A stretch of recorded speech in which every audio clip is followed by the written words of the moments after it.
ಮೋದತೀರ್ಥರ ಮತ ಸೇನಾಧಿಪತಿಯಾದ ನಮ್ಮ ವಾದಿರಾಜ ಗುರುಗಳು ರಚನೆ ಮಾಡಿರ್ತಕ್ಕಂಥ ತೀರ್ಥ ಪ್ರಬಂಧ ನಮ್ಮ ಪ್ರವಾಸಿಗರ ಒಂದು ಗೂಗಲ್ ಮ್ಯಾಪ್ ಇದ್ದಂತೆ. ಅದು ನಮ್ಮ ಪ್ರವಾಸಿಗರಿಗೋಸ್ಕರ ಸರಿಯಾಗಿ ಮಾರ್ಗದರ್ಶನ ನೀಡ್ತಕ್ಕಂಥ ಒಂದು ತೀರ್ಥ ಪ್ರಬಂಧರ ಆಕೃತಿಯನ್ನ ರಚನೆ ಮಾಡಿ ಕೊಟ್ಟಿದ್ದಿಲ್ಲ ಅಂತಂದ್ರೆ ಇವತ್ತು ನಮಗೆ ಯಾವ ಯಾವ ಸ್ಥಳಗಳು, ಯಾವ ಯಾವ ಪುಣ್ಯಕ್ಷೇತ್ರಗಳು, ಯಾವ ದೇವ್ರಿದ್ದಾನೆ, ಎಲ್ಲಿ ದರ್ಶನ ಮಾಡ್ಕೋಬೇಕು, ಹೇಗೆ ದರ್ಶನ ಮಾಡ್ಕೋಬೇಕು, ಯಾರಿಗೋಸ್ಕರ ಬಂದ್ರು ದೇವ್ರಿಲ್ಲಿ, ಏನೇನು ಕಾರ್ಯಗಳನ್ನ ಮಾಡಿದ್ರು, ಇವುಗಳನ್ನೆಲ್ಲ ಅರ್ಥ ಮಾಡ್ಕೊಳ್ಬೇಕಾಗಿತ್ತು ಅಂತಂದ್ರೆ ನಮ್ಮ ವಿಜಯದಾಸರು ತೀರ್ಥಕ್ಷೇತ್ರ ಮಹಿಮಾ ಸುಳಾದಿಗಳಲ್ಲಿ ಇದ್ರ ವಿಶೇಷವಾಗಿ ನಮಗೆ ಇದ್ರ ಬಗ್ಗೆ ಮಾಹಿತಿಯನ್ನ ಕೊಡ್ತಾರೆ.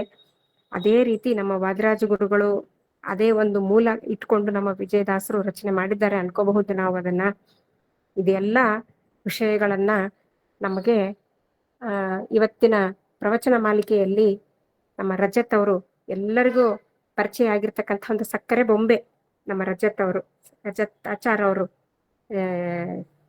ಚಿಕ್ಕ ಮೂರ್ತಿ, ಚೊಕ್ಕದಾದ ಮಾತು, ಸಕ್ಕರೆಯಂತಹ ನುಡಿಗಳು ಮತ್ತು ಅಕ್ಕರೆಯನ್ನ ಪಡೆದಿರ್ತಕ್ಕಂಥ ನಮ್ಮೆಲ್ಲ ಗ್ರೂಪಿನ ಅಕ್ಕರೆಯನ್ನ ಪಡೆದಿರ್ತಕ್ಕಂಥ ಒಂದು ಸಕ್ಕರೆ ಗೊಂಬೆ ರಜತ್ ಆಚಾರ್ ಅವರ ಬಾಯಿಯಿಂದ ನಮ್ಮ ಭಾವಿ ಸಮೀರರಾಗಿರ್ತಕ್ಕಂಥ ವಾದಿರಾಜ ಗುರುಗಳು ರಚಿಸಿದ ತೀರ್ಥ ಪ್ರಬಂಧದ ಬಗ್ಗೆ ನಾವು ಅದನ್ನ ಕೇಳಿಸ್ಕೊಳ್ಳೋದೇ ನಿಜವಾಗ್ಲೂ ನಾವೆಲ್ಲಿ ಕುಳಿತುಕೊಂಡಿದ್ದೀವಿ, ಯಾವ ಸ್ಥಳದಲ್ಲಿ ಇದ್ದೀವಿ ಮುಖ್ಯ ಅಲ್ಲ. ಆ ಇಡೀ ಒಂದು ಪುಣ್ಯ ಭೂಮಿಗಳನ್ನ ದರ್ಶನ ಮಾಡ್ತಕ್ಕಂತಹ ಸೌಭಾಗ್ಯ ನಮಗಿವತ್ತು ಕಲ್ಪಿಸ್ತಾ ಇದ್ದಾರೆ ರಜತಾಚಾರ್ಯ ಅವರು. ಈ ದಿನ ಪ್ರವಚನ ಮಾಲಿಕೆಯಲ್ಲಿ ನಮ್ಮ ಎಲ್ಲಾ ಹರಿ ವಾಯು ಗುರುಗಳ ಅನುಗ್ರಹದಿಂದ ನಾವು ಆ ಪ್ರವಚನವನ್ನ ಕೇಳಿ ಧನ್ಯರಾಗೋಣ. ಇಲ್ಲೇ ಕುಳಿತುಕೊಂಡೇ ಎಲ್ಲಾ ಪುಣ್ಯಕ್ಷೇತ್ರಗಳನ್ನ ದರ್ಶನ ಮಾಡ್ತಕ್ಕಂಥ ಪುಣ್ಯಕ್ಕೆ ನಾವೆಲ್ಲರೂ ಭಾಜನರಾಗೋಣ. ನಮ್ಮೆಲ್ಲರನ್ನು ಅಲ್ಲಿಗೆಲ್ಲಾ ಕರ್ಕೊಂಡು ಹೋಗಿ ನಮ್ಮನ್ನ ದರ್ಶನ ಮಾಡಿಸ್ಕೊಂಡು ಬರ್ಲಿ ಅಂತ ಹೇಳಿ ವೇದಿಕೆಗೆ ರಜತಾಚಾರ್ ಅವರನ್ನ ಆಹ್ವಾನ ಮಾಡ್ತಾ ಇದ್ದೇನೆ. ರಜತಾಚಾರ್ ಅವರೇ, ಪ್ರವಚನವನ್ನ ಪ್ರಾರಂಭ ಮಾಡಬಹುದು. ನಿಮ್ಗೆ ಸ್ವಾಗತ.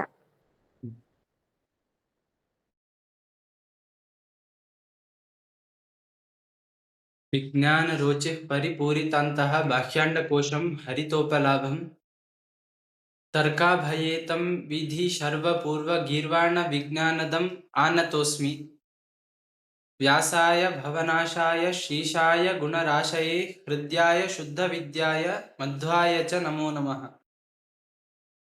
ತಪೋ ವಿದ್ಯಾ ವಿರಕ್ತ್ಯಾದಿ ಸದ್ಗುಣೌ ಘಾಕರಾನ್ ಅಹಂ ವಾದಿರಾಜ ಗುರುನ್ ವಂದೇ ಹಯಗ್ರೀವದಯಾಶ್ರಯಾನ್.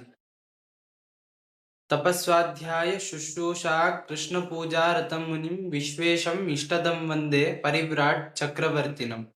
ಶ್ರೀ ಗುರುಭ್ಯೋ ನಮಃ. ಹರಿ ಓಂ. ಹಿಂದಿನ ಬಾರಿ ನಾವು ಭಾನುವಾರಕ್ಕೆ ವಿರಾಮದ ದಿವಸ ವಿರಾಮ ಅಂದ್ರೆ ಏನು ಅಂತ ನೋಡಿದ್ವಿ. ಏನು ಅರ್ಥ?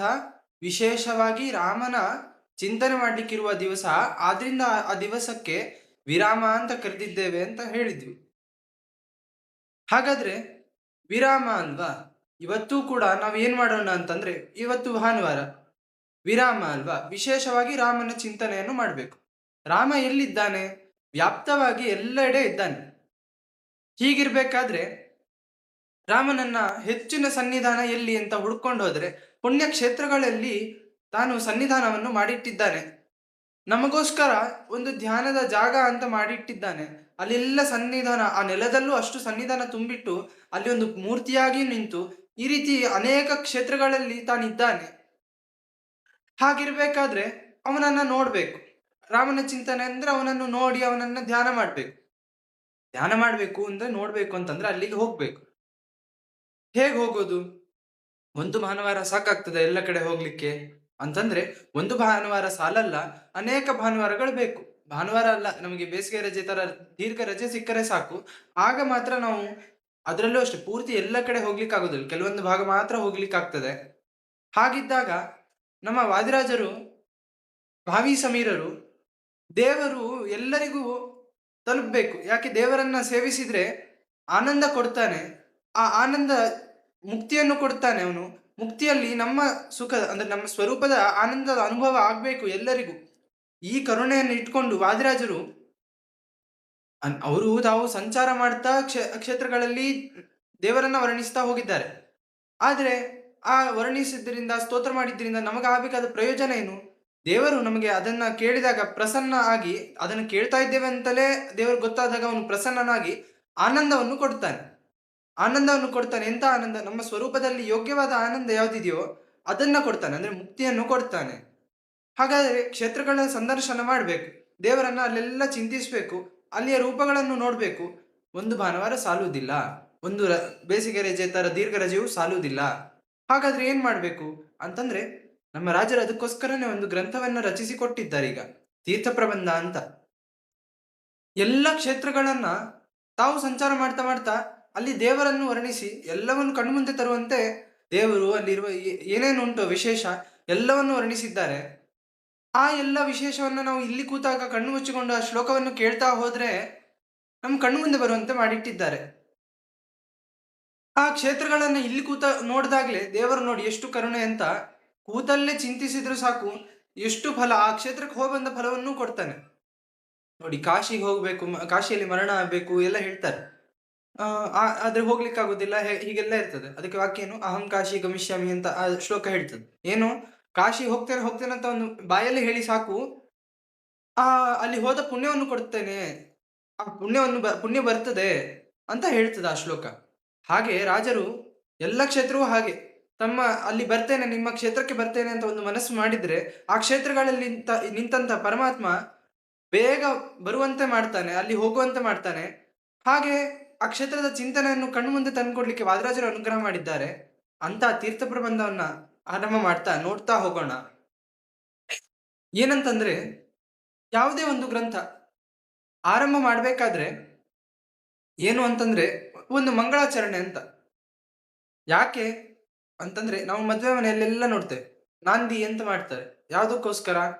ಉಪನಯನ ಮನೆಯಲ್ಲಿ ನೋಡ್ತೇವೆ ನಾಂದಿ ಅಂತ ಮಾಡ್ತಾರೆ. ಯಾವುದಕ್ಕೋಸ್ಕರ ಅಂತಂದ್ರೆ, ಯಾವುದೇ ರೀತಿ ವಿಘ್ನಗಳು ಬರಬಾರ್ದು, ಅದಕ್ಕೋಸ್ಕರ ಮೊದಲೇ ಒಂದು ಮಾಡಿ ಇಡ್ತಾರೆ ನಾಂದಿ ಅಂತ, ವಿಘ್ನಗಳು ಬರಬಾರ್ದು. ಹಾಗೆ ಒಂದು ಗ್ರಂಥ ಆರಂಭ ಮಾಡಿದಾಗ ಏನೋ, ಈಗ ನಾವು ಒಂದೇನೋ ಬರಿತೇವೆ ಅಂತ ಸಂಕಲ್ಪ ಮಾಡಿ ಕೂಡ್ತೇವೆ. ಯಾವ್ದೊಂದು ವಿಷಯ, ಒಂದು ವಿಷ್ಣು ಸಹಸ್ರನಾಮ ಬರಿತೇವೆ, ಅಥವಾ ಎಂಥದೊಂದು ಯಾವ್ದೊಂದು ಹರೇ ರಾಮ ಹರೇ ಕೃಷ್ಣ ಜಪವನ್ನು ಬರಿತೇವೆ. ಆಯ್ತು, ಈಗ ಕೋಟಿ ಗೀತಾ ಲೇಖನ ಅದನ್ನೇ ಬರಿತೇವೆ ಅಂತ ಸಂಕಲ್ಪ ಮಾಡಿ ಕೂಡ್ತೇವೆ. ಸ್ವಲ್ಪ ದಿವಸ, ಒಂದು 4 ದಿವಸ ಸರಿಯಾಗಿ ಬರಿತೇವೆ. ಆಮೇಲೆ ನಿಂತು ಹೋಗ್ತದೆ. ಇಲ್ಲ, ಆಗ್ಲಿಲ್ಲ, ಅದಿಲ್ಲ, ಇದಿಲ್ಲ ಅಂತ ಬೇರೆ ಕೆಲಸ ಬಂತು ಅಂತ ಹೇಳ್ತೇವೆ, ಬಿಡ್ತೇವೆ. ಆದ್ರೆ ಈ ರೀತಿಯಲ್ಲಿ ಅಡೆತಡೆಗಳು ಬರಬಾರದು ಅಂತ ಹೇಳಿ ಎಲ್ಲ ಗ್ರಂಥಕಾರರ ಕ್ರಮ ನೋಡಿದ್ರೆ ಮೊದಲಿಗೆ ಮಂಗಳಾಚರಣೆ ಅಂತ ಒಂದು ಮಾಡಿದ್ದಾರೆ. ದೇವರನ್ನ ಚೆನ್ನಾಗಿ ನಮಸ್ಕಾರ ಮಾಡ್ತಾ ಇದ್ದಾರೆ. ನಮಸ್ಕಾರ ಮಾಡಿ, ಆ ನಮಸ್ಕಾರ ಮಾಡೋದ್ರಿಂದ ಏನಾಗ್ತದೆ ಅಂತಂದ್ರೆ, ದೇವರು ಅನುಗ್ರಹ ಮಾಡ್ತಾನೆ. ಏನು, ಯಾವುದೇ ತಡೆ ಬರದೇ ಇರೋ ತರ ನೋಡ್ಕೊಳ್ತಾನೆ. ಹಾಗಾದ್ರೆ ಏನರ್ಥ? ನಾವು ಯಾವುದೇ ಸಂಕಲ್ಪ, ಯಾವುದೋ ಒಂದು ಕೆಲಸಕ್ಕೆ ಹೋಗುವ ಮುಂಚೆ ದೇವರಲ್ಲಿ ಒಂದು ಪ್ರಾರ್ಥನೆ ಮಾಡ್ಬೇಕು. ದೇವರೇ, ನಿನ್ನ ಪ್ರೀತಿಗಾಗಿ ಮಾಡ್ತಾ ಇದ್ದೇನೆ, ನಿರ್ವಿಘ್ನವಾಗಿ ನಡೆಸು. ಆಗ ದೇವರು ಆ ಕೆಲಸವನ್ನ ಪೂರ್ಣಗೊಳಿಸ್ತಾನೆ. ಹಾಗೆ ಇಲ್ಲಿಯೂ ಕೂಡ ರಾಜರು ಒಂದು ಮಂಗಳಾಚರಣೆಯನ್ನು ಮಾಡಿದ್ರು. ಮಂಗಳಾಚರಣೆ ದೇವರನ್ನ ನಮಸ್ಕಾರ ಮಾಡುವುದು ಇರ್ತದೆ. ಇಲ್ಲಿ ಒಂದ್ ರೀತಿ ನಮಗೆ ಒಂದು ಉಪದೇಶವನ್ನು ಕೊಡುವ ರೀತಿಯ ಮಂಗಳಾಚರಣೆ ಇದೆ. ಏನು ಅಂತಂದ್ರೆ, ಹರಿಕ್ಷೀರಾಂಬುಧೆ ಸ್ವೈರಂ ಭವಘರ್ಮ ರಿಪೋರ್ ಮನಃ ವಿಹರಾಹರ ಚಿತ್ರ ಚಾರಿತ್ರ ಚತುರೋರ್ಮಿಷು ಅಂತ. ಅರ್ಥ ಏನು ಅಂತಂದ್ರೆ, ಎಲ್ಲರೂ ಈಗ ಗ್ರೀಷ್ಮ ಋತು, ನಾವೆಲ್ಲ ಏನ್ ಮಾಡ್ತೇವೆ ಅಂತಂದ್ರೆ, ಬಿಸಿಲು ಬಿಸಿಲು ಬಿಸಿಲು ಅಂತ ಮನೆಯಲ್ಲೇ ಕೂತು ಒದ್ದಾಡ್ತಾ ಇರ್ತೇವೆ. ಆಮೇಲೆ ಬಿಸಿಲು ತಡೆಯಲಿಕ್ಕೆ ಆಗ್ಲಿಲ್ಲ ಅಂತಂದ್ರೆ ಫ್ಯಾನ್ ಅನ್ನ ಹಾಕ್ತೇವೆ. ಫ್ಯಾನ್ ತಡಿತಾ ಇಲ್ಲ ಅಂದ್ರೆ ಮನೇಲಿ ಅನುಕೂಲ ಇದ್ರೆ ಎಸಿಯನ್ನು ಹಾಕ್ತೇವೆ. ಕರೆಂಟ್ ಬಿಲ್ ಜಾಸ್ತಿ ಬರ್ತದೆ ಅಷ್ಟೇ. ಆದ್ರೆ ನಮಗೆ ಸೆಕೆ ಅನ್ನೋದು ಅದು ಕಡಿಮೆ ಆಗುದಿಲ್ಲ. ಯಾಕೆ? ಗ್ರೀಷ್ಮ ಋತು ಇರೋದೇ ಬಿಸಿಲಿಗೋಸ್ಕರ. ಆ ಬಿಸಿಲಿನ ತಾಪ ತಡೆಯಲಾರದೆ ನಾವೇನ್ ಮಾಡ್ತೇವೆ, ಕಡೆಗೆ ಸ್ವಲ್ಪ ನೀರಿದ್ದ ಪ್ರದೇಶಕ್ಕೆ ಹೋದ್ರೆ, ಈ ವಿಷಯವನ್ನು ನಾನು ಮಧ್ವಾಂತರ್ಗತ ವೇದವ್ಯಾಸ ಹೇಳ್ಬೇಕಾದ್ರೆ ಈ ವಿಷಯವನ್ನು ಅಲ್ಲಿ ಹೇಳಿದ್ದೆ. ಏನು, ನಾವೆಲ್ಲರೂ ಏನ್ ಮಾಡ್ತೇವೆ, ನೀರಿದ್ದ ಪ್ರದೇಶಕ್ಕೆ ಹೋಗ್ತೇವೆ. ಆ ನೀರಿದ್ದ ಪ್ರದೇಶಕ್ಕೆ ಹೋದಾಗ ಬಹುಶಃ ನಾವು ನದಿಗಿಂತ ಸಮುದ್ರವನ್ನೇ ಬಯಸ್ತೇವೆ. ಯಾಕೆ? ಅಲ್ಲಿ ಸ್ವಲ್ಪ ಗಾಳಿಯು ಬೀಸ್ತಾ ಇರ್ತದೆ. ಆಮೇಲೆ ಆ ಅಲೆಗಳು ಬಂದಾಗ ಒಂದು ನೆಮ್ಮದಿ ಇರ್ತದೆ. ಆ ನೀರಲ್ಲಿ ನೋಡಿ, ನದಿಗೊಂದು ಹೋಗಿ ಆಟಾಡಿ ಬನ್ನಿ, ಸಮುದ್ರಕ್ಕೊಂದ್ಸರಿ ಹೋಗಿ ಅಲ್ಲಿ ಆಟಾಡಿ ಬನ್ನಿ. ಸಮುದ್ರಕ್ಕೆ ಹೋಗಿ ಬಂದ್ಮೇಲೆ ಒಂದು ವಾರ ಎಷ್ಟು ಆರಾಮ್ ಅಂದ್ರೆ, ಆ ಸಮುದ್ರದ ಅಲೆಗಳು ನಮ್ಮನ್ನು ಎತ್ತಿ ಹಿಂದಕ್ಕೆ ಇಡ್ತಾ ಇರ್ತದಲ್ಲ, ಆ ಅನುಭವ ಒಂದ್ ವಾರ ಆದ್ರೂ ಹೋಗಿರಲ್ಲ. ಅಷ್ಟು ಆನಂದ ಇರ್ತದೆ. ನದಿಗೆ ಹೋಗಂದ್ರೆ ಒಂದು ಸಾಮಾನ್ಯ ನೀರಲ್ಲಿ ಸ್ನಾನ ಮಾಡಿ ಮುಳುಗಿ ಬಂದಂತೆ ಒಂದು ಭಾವನೆ ಇರ್ತದೆ. ಕೆಲವೊಮ್ಮೆ ತುಂಬಾ ಹೊತ್ತು ಆಡಿದ್ರೆ ಆ ತರ ಬರ್ಬೋದೇನೋ. ಆದ್ರೆ ನದಿಗಿಂತ ಸಮುದ್ರದಲ್ಲಿ ಆಗುವ ಅನುಭವವೇ ಬೇರೆ. ಹಾಗಿದ್ದಾಗ ನಾವ್ ಏನ್ ಮಾಡ್ತೇವೆ, ಸಮುದ್ರದಲ್ಲಿ ಒಂದು ನೆಮ್ಮದಿ ಸಿಗ್ತದೆ, ಮೈಗೊಂತ ಆರಾಮ್ ಅನ್ಸತ್ತೆ ಅಂತ ನಾವೆಲ್ಲರೂ ಏನ್ ಮಾಡ್ತೇವೆ, ಸಮುದ್ರಕ್ಕೆ ಹೋಗ್ತೇವೆ. ಅದಕ್ಕೋಸ್ಕರ ಹಾಗೆ ವಾದಿರಾಜರು ಹೇಳಿದ್ರಂತೆ, ಒಬ್ಬ ವ್ಯಕ್ತಿ ಹೇಗೆ ಈ ರೀತಿಯಾಗಿ ಬಿಸಿಲಿನ ತಾಪ ತಡೆಯದೆ ಸಮುದ್ರದ ಬಳಿಗೆ ಹೋಗ್ತಾನೋ, ಹಾಗೆ ಒಬ್ಬ ವ್ಯಕ್ತಿ ಇದ್ದಾನೆ ನಮ್ಮಲ್ಲಿ. ಯಾರು ಗೊತ್ತಾ? ನಮ್ಮ ಮನಸ್ಸೇ ಒಬ್ಬ ವ್ಯಕ್ತಿ. ಅವನು ಹೇಗಿದ್ದಾನೆ ಅಂತಂದ್ರೆ, ಅವನಿಗೊಬ್ಬ ಶತ್ರು ಇದ್ದಾನೆ. ಯಾರು ಅಂತಂದ್ರೆ, ನಮ್ಮ ಸಂಸಾರದ ತಾಪ ಎಂಬ ಶತ್ರು. ಅಂದ್ರೆ ಸಂಸಾರ ಎಂಬ ಸೂರ್ಯ, ಅದರ ತಾಪ ಎಂಬ ಬಿಸಿಲು, ಅದು ತಡಿಲಾರ್ದೆ ಅದು ಇವನಿಗೆ ಶತ್ರು ಆಗಿದೆ. ನಮಗೂ ಸೂರ್ಯ ಬೇಕಾದವ. ಆದ್ರೆ ಬೇಸಿಗೆಗಾಲ ಬಂದಾಗ ಅವನು ನಮಗೆ ಶತ್ರು ತರ ನಾವು ನೋಡ್ತೇವೆ ಅವನ್ನ. ಆ ರೀತಿ ಇಲ್ಲಿ ಸಂಸಾರದ ತಾಪ ತಡೆಯಲಾರದೆ ಸಂಸಾರ ಶತ್ರು ಆಗ್ಬಿಟ್ಟಿದೆ. ಆ ಶತ್ರು ಅವನ ತಾಪ ಎಷ್ಟು ಅಂದ್ರೆ ಹೇಳಲಿಕ್ಕೆ ಆಗುದಿಲ್ಲ. ಒಬ್ಬೊಬ್ಬರಿಗೆ ಒಂದೊಂದು ರೀತಿ. ಅದಕ್ಕೆ ಎಲ್ಲರ ಮನಸ್ಸಿಗೆ ಒಟ್ಟಿಗೆ ಹೇಳ್ತಾರೆ ರಾಜರು. ಸಂಸಾರದ ಸಂಸಾರವನ್ನ ಶತ್ರುವಾಗಿ ಉಳ್ಳಂತ ಮನಸ್ಸೇ ಕೇಳು ಅಂತಂದ್ರು. ಏನು ಅಂತ ಕೇಳಿದ್ರು. ಆ ಮನಸ್ಸು ಕೇಳ್ತಂತೆ ರಾಜರಿಗೆ. ಏನು ಅಂತ.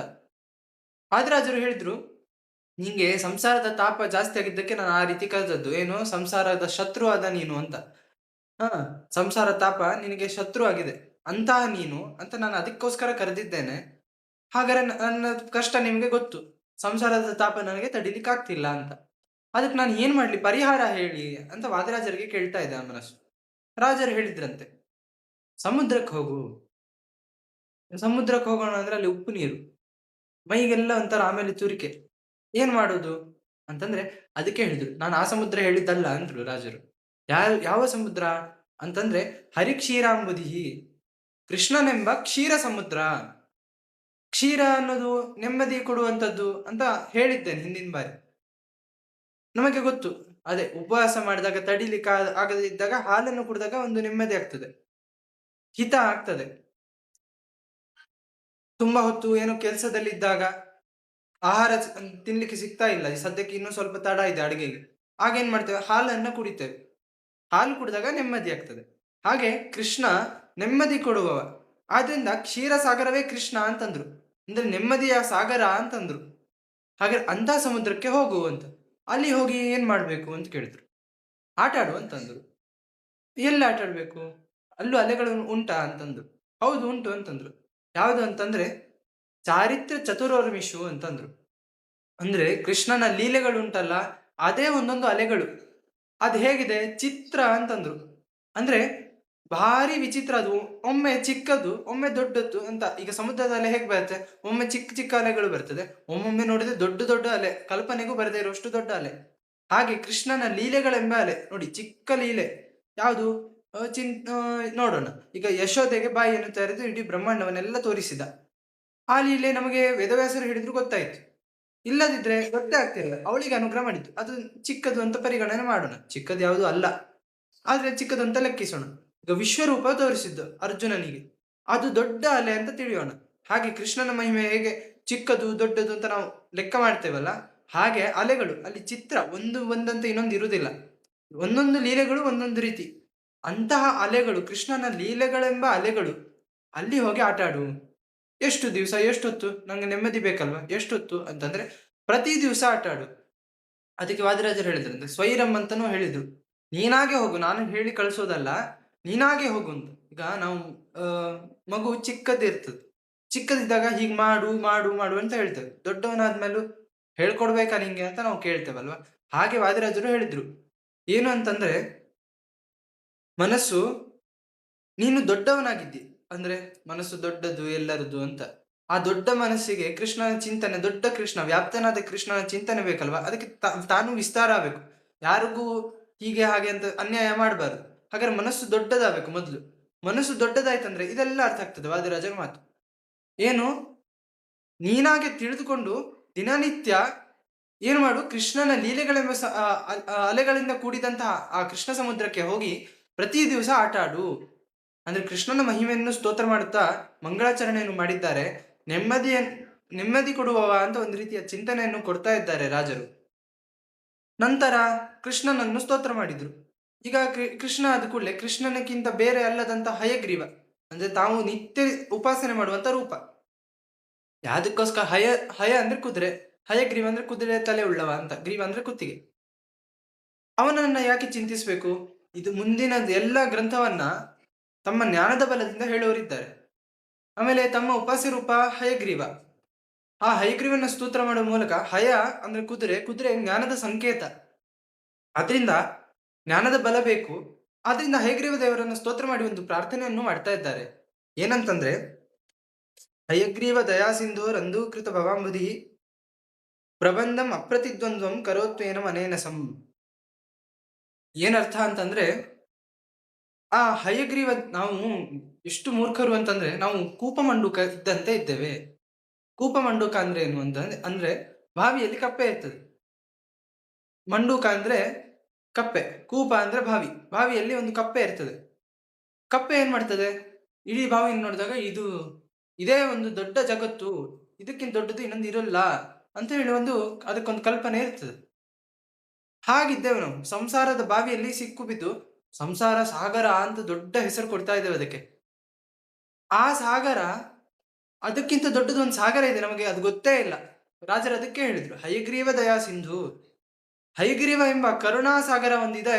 ಆ ಸಾಗರ ಎಷ್ಟು ದೊಡ್ಡದು ಅಂತಂದ್ರೆ, ಅಂಧೂಕೃತ ಭವಾಂಬುಧಿ, ಆ ಸಂಸಾರ ಎಂಬ ಬಾವಿಯನ್ನು ಮುಚ್ಚಲಿಕ್ಕೆ ಸಮರ್ಥವಾದದ್ದು. ನಮ್ಗಿದು ಸರಿಯಾಗಿ ಗೊತ್ತಾಗದೇ ಇದ್ರೆ ಮಧ್ವ ಸರೋವರನ್ನು ಚಿಂತಿಸ್ಬೇಕು. ಏನು ಅಂತಂದ್ರೆ, ಈ ಮಧ್ವ ಸರೋವರ ಖಾಲಿ ಮಾಡಿದಾಗ ನೋಡ್ಲಿಕ್ಕೆ ಸಿಗ್ತದೆ, ಕೆಳಗೆ ಒಂದಿಷ್ಟು ಬಾವಿಗಳಿದೆ. ಆ ಬಾವಿಗಳು ಯಾವಾಗ ಮುಚ್ಚುತ್ತದೆ? ನೀರು ತುಂಬಿದಾಗ ಮುಚ್ಚುತ್ತದೆ. ಮೇಲೆ ನೀರು ತುಂಬಿ ಬಂದ್ರೆ ಆ ಬಾವಿಗಳು ಕಾಣೋದೇ ಇಲ್ಲ. ಹಾಗೆ ಆ ಬಾವಿಗಳು, ನಮಗಿದು ಅರ್ಥ ಆಗ್ಲಿ ಅಂತ ಅದನ್ನು ಉದಾಹರಣೆ ಕೊಡ್ತಾ ಇದ್ದೇನೆ. ವಾಸ್ತವಿಕ ಆ ಬಾವಿಗಳು ನಮಗೆ ಮುಕ್ತಿಪ್ರದವಾದಂತಹ ಕ್ಷೇತ್ರಗಳು, ತೀರ್ಥಗಳು. ಇದನ್ನು ಅರ್ಥ ಮಾಡ್ಲಿಕ್ಕೆ ನಮಗೆ ಮಧ್ವ ಸರೋವರ ಬೇಕಾಯ್ತು. ಅಂದ್ರೆ ವಾದಿರಾಜರ ಮಾತು ನೋಡಿ, ಮಧ್ವರಿಗೆ ಎಲ್ಲ ಕಡೆಯಿಂದ ಮಧ್ವರಿಗೆ ಹೋಗಿ ನಿಲ್ಲತ್ತೆ.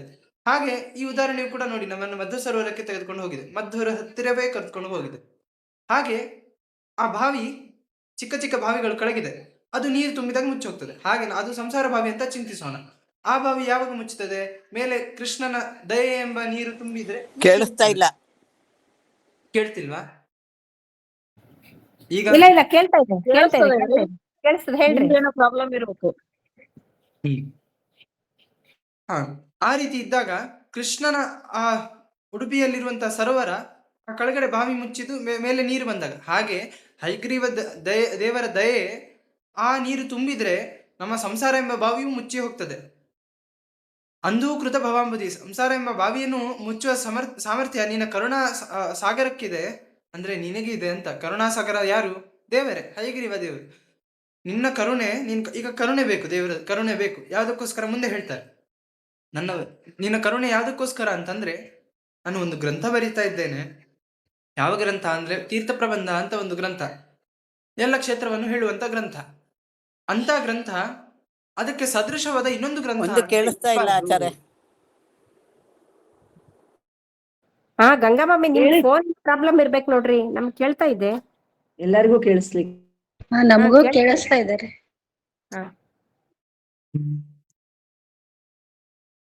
ಈಗ ಕೇಳ್ತಿದೆ ರಜಾ, ಸ್ಪಷ್ಟವಾಗಿ ಕೇಳ್ತಾ ಇದೆ, ಏನ್ ಪ್ರಾಬ್ಲಮ್ ಇಲ್ಲ. ನೀವ್ ಹೇಳಿ, ಕಂಟಿನ್ಯೂ ಮಾಡಿ. ಕೇಳಿಸ್ತಾ ಇದೆ. ಹಾಗೆ ಆ ಹಯಗ್ರೀವ ದೇವರ ಮುಂದೆ ಅವರ ಕರುಣೆಯನ್ನು ಬಯಸ್ತಾ ವಾದರಾಜರು ಹೇಳ್ತಾ ಇದ್ದಾರೆ, ನಮ್ಮ ತೀರ್ಥ ಪ್ರಬಂಧ ಗ್ರಂಥ, ಆ ಗ್ರಂಥಕ್ಕೆ ಸದೃಶವಾದ ಇನ್ನೊಂದು ಗ್ರಂಥ ಇರದೇ ಇರುವಂತೆ ಮಾಡು. ಪ್ರಬಂಧಂ ಅಪ್ರತಿದ್ವಂದ್ವಂ, ಇದಕ್ಕೆ ಒಂದು ದ್ವಂದ್ವ ಗ್ರಂಥ, ಅದಕ್ಕೆ ಸದೃಶವಾದ ಇನ್ನೊಂದು ಗ್ರಂಥ ಇದೆ ಅಂತ ಆಗ್ಬಾರ್ದು, ಈ ರೀತಿ ಅನುಗ್ರಹ ಮಾಡು ಅಂತ. ಸಿಂಧು ಮಾಮಿ, ಏನು ಕೇಳಿಸ್ತಾ ಇಲ್ಲ, ಹೇಳಿ ಅವ್ರಿಗೆ ಸ್ವಲ್ಪ. ಪ್ರಾರ್ಥನೆ ಮಾಡ್ತಾ ಇದ್ದಾರೆ. ಕಂಟಿನ್ಯೂ ಮಾಡ್ರಿ ರಜತ್, ಅವ್ರಿಗೆ ಕೇಳ್ತಾ ಇಲ್ಲ, ನೀವು ಕಂಟಿನ್ಯೂ ಮಾಡಿ. ಕಂಟಿನ್ಯೂ ಮುಂದುವರ್ಸ್ರಿ ರಜತ್ ಅವರೇ, ಅವ್ರ ಪ್ರಾಬ್ಲಮ್ ಇರ್ತದೆ, ಪ್ರಾಬ್ಲಮ್ ಇಲ್ಲ. ನೀವು ಕಂಟಿನ್ಯೂ ಹೇಳ್ತಾ ಇರ್ರಿ ಹಂಗೆ. ಹೀಗಿದ್ದಾಗ ಆ ಕರುಣೆಯನ್ನು ಬಯಸ್ತಾ ಇದ್ದಾರೆ. ಯಾಕೆ? ಈಗಲೂ ನೋಡಿ, ಆ ಹಯಗ್ರೀವ ದೇವರ ಕರುಣೆ, ಆ ಸಾಗರ ಎಷ್ಟು ದೊಡ್ಡದು ಅಂತಂದ್ರೆ ಇಂದಿಗೂ ಖಾಲಿ ಆಗ್ಲಿಲ್ಲ. ನೋಡಿ, ವಾದಿರಾಜ ಆ ತೀರ್ಥ ಪ್ರಬಂಧ ಗ್ರಂಥಕ್ಕೆ ಸದೃಶವಾದ ಗ್ರಂಥ ಅಂತ ಯಾವ್ದಾದ್ರು ಇದೆಯಾ? ಇವತ್ತಿಗೂ ಇಲ್ಲ. ಆ ತೀರ್ಥ ಪ್ರಬಂಧಕ್ಕೆ ವ್ಯಾಖ್ಯಾನಗಳು ಬಂದಿದೆ ಹೊರತು ಹೊಸದಾದ ತೀರ್ಥ ಪ್ರಬಂಧ ಬೇರೆಯವರು ಬರೆದದ್ದು ಅಂತ ಇಂದಿಗೂ ಆಗ್ಲಿಲ್ಲ. ಇದು ವಾದಿರಾಜರ ವಾದರಾಜರ ಮೇಲೆ ಮಾಡಿದಂಥ ಹಯಗ್ರೀವ ದೇವರ ಕರುಣೆ. ಆದ್ರಿಂದ ವಾದರಾಜರು ಕರುಣೆಯನ್ನು ಬಯಸಿದ್ರು, ಆ ಕರುಣೆಯನ್ನು ಮಾಡಿದ್ದು ಈಗಲೂ ನಮಗೆ ಸಾಕ್ಷಿ. ನಂತರದಲ್ಲಿ ಯಾರ ಮೂಲಕ ದೇವರ ಕನೆಕ್ಷನ್ ಸಿಕ್ತು? ವಾದರಾಜರು ನಮಗೆ ಹಿಂದಿನ ಬಾರಿ ತೋರಿಸಿದ್ರು, ಏನು? ಮಧ್ವಾಂತರ್ಗತ ವೇದವ್ಯಾಸ, ಮಧ್ವರ ಮೂಲಕ ಸಿಕ್ಕಿತ್ತು. ಅದೇ ಮಧ್ವರನ್ನ ಸ್ತೋತ್ರ ಮಾಡದೇ ಇದ್ರೆ, ಈಗ ನಾವು ಹೋಗ್ತೇವೆ ಎಲ್ಲೋ ಒಂದು ಕೆಲಸ ಆಗ್ಬೇಕು, ದೊಡ್ಡವರ ಹತ್ರ ಹೋಗ್ಬೇಕು, ಮಧ್ಯದಲ್ಲಿ ಒಬ್ಬರನ್ನ ಇಟ್ಕೊಂಡು ಹೋಗ್ತೇವೆ. ಯಾರೋ ಈಗ ಸ್ವಾಮಿಗಳ ಹತ್ರ ಹೋದ್ರೆ ಅವರ ಪಿ ಏನೋ ಯಾರನ್ನೋ ಇಟ್ಕೊಂಡು ಹೋಗ್ತೇವೆ. ಹಾಗೆ ಅಥವಾ ಯಾರನ್ನ ಅವ್ರ ಹತ್ರ ಹೋಗಿ ಮೊದಲು ಮಾತಾಡ್ತೇವೆ, ಸ್ವಾಮಿಗಳ ಹತ್ರ ಹೋಗ್ಬೇಕು, ಹೀಗೆ ನಮ್ಮ ಏನು ಪ್ರಾಬ್ಲಮ್ ಅವ್ರ ಹತ್ರ ಹೇಳ್ತೇವೆ. ಅವರು ಹೋಗಿ ಸ್ವಾಮಿಗಳ ಮುಂದೆ ಇಂಥವ್ರು ಬಂದಿದ್ದಾರೆ ಎಲ್ಲ ತಿಳಿಸ್ತಾರೆ. ಹಾಗೆ ಯಾರು ಇಲ್ಲಿ ಮಧ್ಯಕ್ಕೆ, ದೇವರ ಮಧ್ಯಕ್ಕೆ, ನಮಗೆ ಮಧ್ಯಕ್ಕೆ ಯಾರು? ಪ್ರಾಣದೇವರಿದ್ದಾರೆ. ಪ್ರಾಣದೇವರನ್ನು ಸ್ತೋತ್ರ ಮಾಡಬೇಕು. ಈ ಸರಿ ಒಂದ್ಸರಿ ಮಾತಾಡಿಸಿ ಕೊಟ್ರೆ ಅಲ್ಲ, ಮತ್ತೆ ಮತ್ತೆ ಅವರ ಅನುಗ್ರಹ ಬೇಕು. ಅದಕ್ಕೋಸ್ಕರ ಒಂದು ಪ್ರಾರ್ಥನೆ ಮಾಡ್ತಾ ಇದ್ದಾರೆ, ಒಂದು ಚೆನ್ನಾಗಿರೋ ಉದಾಹರಣೆಯನ್ನು ಕೊಡ್ತಾ ಇದ್ದಾರೆ. ಆ ಜನ್ಮ ಭೂಮೇರಟತೋಖಿಲೇಶು ತೀರ್ಥೇಶು ತದ್ವರ್ಣನ ಭಾರ ಮೂಢ ಆಯಾಸಮಸ್ಮದ್ಮೃದು ಮಾನಸಸ್ಯ ವಾಯುರ್ಮುಹುಕ್ರಂತತು ಮಧ್ವರೂಪಿ. ಏನಂತಂದ್ರೆ, ಒಬ್ಬ ವ್ಯಕ್ತಿ ಮನೆಯಿಂದ ಹೊರಟಿದ್ದಾನೆ, ಏನೋ ಸುಮ್ಮನೆ ಅಡ್ಡಾಡ್ಲಿಕ್ಕೆ ಹೋದ್ರೆ ಅಡ್ಡಿಲ್ಲ. ಮಧ್ಯಾಹ್ನದ ಬಿಸಿಲು ಹತ್ತಿರ ಬಂದಿದೆ, ಸೂರ್ಯ ಮೇಲೆ ಏರಿದ್ದಾನೆ ಅಂತ ಪ್ರಸಂಗ. ಖಾಲಿ ಕೈ ಹೋದ್ರೂ ಅಡ್ಡಿಲ್ಲ, ಒಂದು ಬೇಗ ತಲುಪ್ತಾನೆ. ಆದ್ರೆ ಜೊತೆಗೊಂದು ಚೀಲವನ್ನು ಹಿಡ್ಕೊಂಡಿದ್ದೆ, ಭಾರದ ಒಂದು ಚೀಲ, ಏನೋ ಒಂದು ಬ್ಯಾಗ್ ಹಾಕೊಂಡಿದ್ದಾನೆ ಅಂತ ಕಲ್ಪನೆ ಮಾಡೋಣ. ಅವನು ನಡೀತಾ ಹೋದ್ರೆ ಆ ಬಿಸಿಲಲ್ಲಿ ಅವನಿಗೇನಾಗ್ತದೆ? ಸಾಕು, ನಡೆಯೋದೇ ಬೇಡ, ಸಾಕಾಯ್ತು ಅಂತ ಒಂದು ಭಾವನೆ ಬರ್ತದೆ. ಹಾಗೆ ಅವನೇನ್ ಮಾಡ್ತಾನೆ, ಸಾಕು ಇಲ್ಲೇ ಎಲ್ಲರೂ ನಿಲ್ಲಿಕ್ಕೆ ಸಿಕ್ಕರೆ, ಅವಕಾಶ ಸಿಕ್ಕರೆ ಸಾಕು ಅಂತ ಒಂದು ಸುಸ್ತಾಗ್ಬಿಡ್ತದೆ, ಬೇಡ ಹೋಗೋದು ಬೇಡ, ವಾಪಸ್ ಮನೆಗೆ ಹೋಗೋಣ ಅಂತ ಒಂದು ಭಾವನೆನೂ ಬರ್ಬೋದು. ಹಾಗಿದ್ದಾಗ ಒಂದು ತಂಪಾದ ಗಾಳಿ ಬೀಸಿದ್ರೆ ಆ ಸಮಯದಲ್ಲಿ ಅವನಿಗೆ ಹೇಗಾಗ್ಬೋದು? ಭಾರಿ ನೆಮ್ಮದಿ. ಇಲ್ಲ, ಇನ್ನೊಂದು 4 ಹೆಜ್ಜೆ ಇಟ್ಟರೆ ನಾನು ಎಲ್ಲಿ ಹೋಗ್ಬೇಕು ಅಲ್ಲಿಗೆ ತಲುಪ್ತೇನೆ ಅಂತ ಒಂದು ಧೈರ್ಯ ಬರ್ತದೆ. ಹಾಗೆ ವಾದರಾಜರು ಹೇಳ್ತಾ ಇದ್ದಾರೆ, ನಾನು ಅದೇ ರೀತಿ ಸಂಚಾರ ಮಾಡ್ತಾ ಇದ್ದೇನೆ, ನಂಗೂ ತಂಪಾದ ಗಾಳಿ ಬೇಕು ಅಂತಂದು. ಆ ಗಾಳಿ ಯಾವುದು?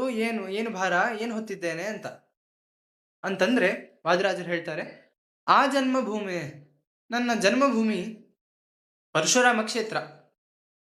ಆ ಕ್ಷೇತ್ರದಿಂದ ಆರಂಭ ಮಾಡಿ ನಾನು ಸಂಚಾರ ಮಾಡಲಿಕ್ಕೆ ಹೊರಟಿದ್ದೇನೆ. ಸುಮ್ಮನೆ ಸಂಚಾರನ ಅಂತಂದ್ರೆ ತದ್ವರ್ಣನ ಭಾರಂ ಊಢ ಅಂತಂದ್ರು. ತತ್ ಅಂದ್ರೆ ವಿಷ್ಣು ಸಹಸ್ರನಾಮದಲ್ಲಿ ನೋಡ್ತೇವೆ, ಯತ್ತತ್ ಪದಮನುತ್ತಮ, ಮುಂದೆ ಸುಮಾರು ಕಡೆ ತತ್ ಅಂತ ಬರ್ತದೆ. ಅಲ್ಲೆಲ್ಲ ದೇವರನ್ನ ಇಟ್ಕೊಳ್ಬೋದು. ದೇವರನ್ನ ಇಟ್ಕೊಳ್ಳಿಕ್ಕೆ ಸುಲಭ, ಅದು ಚೆನ್ನಾಗಿದೆ. ಯತ್ತತ್ ಪದಮನುತ್ತಮಂ ತದ್ವರ್ಣನ, ತತ್ ಅಂತಂದಾಗ ದೇವರ ವರ್ಣನೆಯನ್ನ, ಆ ವರ್ಣನೆ ಮಾಡುವ ಭಾರವನ್ನು ಹೊತ್ತಿದ್ದೇನೆ.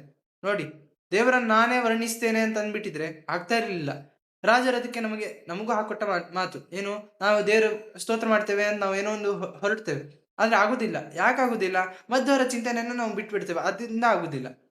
ರಾಜರು ಅದಕ್ಕೆ ಹೇಳಿದ್ರು, ಮಧ್ವರೇ ನಿಮ್ಮ ಸಹಕಾರ ಬೇಕು, ದೇವರ ವರ್ಣನೆ ಮಾಡ್ತಾ ಇದ್ದೇನೆ, ದೇವರನ್ನು ನೀವು ಎಷ್ಟು ಚೆನ್ನಾಗಿ ನಮಗೆ ತೋರಿಸಿ ಕೊಡ್ತೀರಿ ಅಷ್ಟು ಚೆನ್ನಾಗಿ ವರ್ಣನೆ ಆಗ್ತದೆ. ಆದ್ರಿಂದ ತದ್ವರ್ಣನ ಭಾರ ಮೂಢ, ಆ ದೇವರ ವರ್ಣನೆ ಮಾಡುವ ಭಾರವನ್ನು ಹೊತ್ತು ನಾನು ನಡೀತಾ ಇದ್ದೇನೆ, ಸಂಚಾರ ಮಾಡ್ತಾ ಇದ್ದೇನೆ. ಆಗ ನಾನು ಅಂತಂದ್ರೆ ಇಲ್ಲಿ ಮನಸ್ಸೆ ಅಂತ ಹೇಳಿದ್ರು. ಆ ಮನಸ್ಸು, ಈ ಮನಸ್ಸಲ್ಲಿ ಹೊತ್ತಿದ್ದೇನೆ, ಈ ಸಂಕಲ್ಪವನ್ನು ಮನಸ್ಸಿನಲ್ಲಿ ಹೊತ್ತಿದ್ದೇನೆ. ಆದ್ರಿಂದ ಈ ಭಾರ ಮನಸ್ಸು ಹೊತ್ತಿದೆ. ಆ ಮನಸ್ಸು ಎಂಥದ್ದು?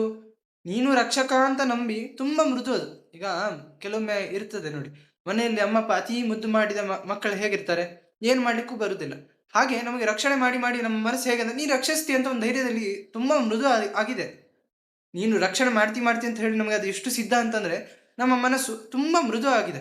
ಅದಕ್ಕೆ ಆ ಕಾಠಿನ್ಯ ಎಲ್ಲ ಬಂದೇ ಇಲ್ಲ, ತುಂಬಾ ಮೃದುವಾಗಿದೆ.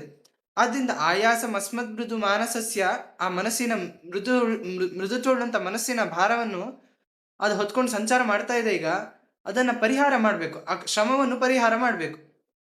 ಹೇಗೆ ಪರಿಹಾರ ಮಾಡ್ಬೇಕು, ಯಾರು ಪರಿಹಾರ ಮಾಡ್ಬೇಕು ಅಂತಂದ್ರೆ, ವಾಯುರೂಪಿ ಅಂದ್ರೆ ಮಧ್ವರೂಪಿ ಆದಂತ ವಾಯುದೇವರು ಮುಹು ಮತ್ತೆ ಮತ್ತೆ ತಾವು ಬಂದು ಅನುಗ್ರಹ ಮಾಡ್ಬೇಕು.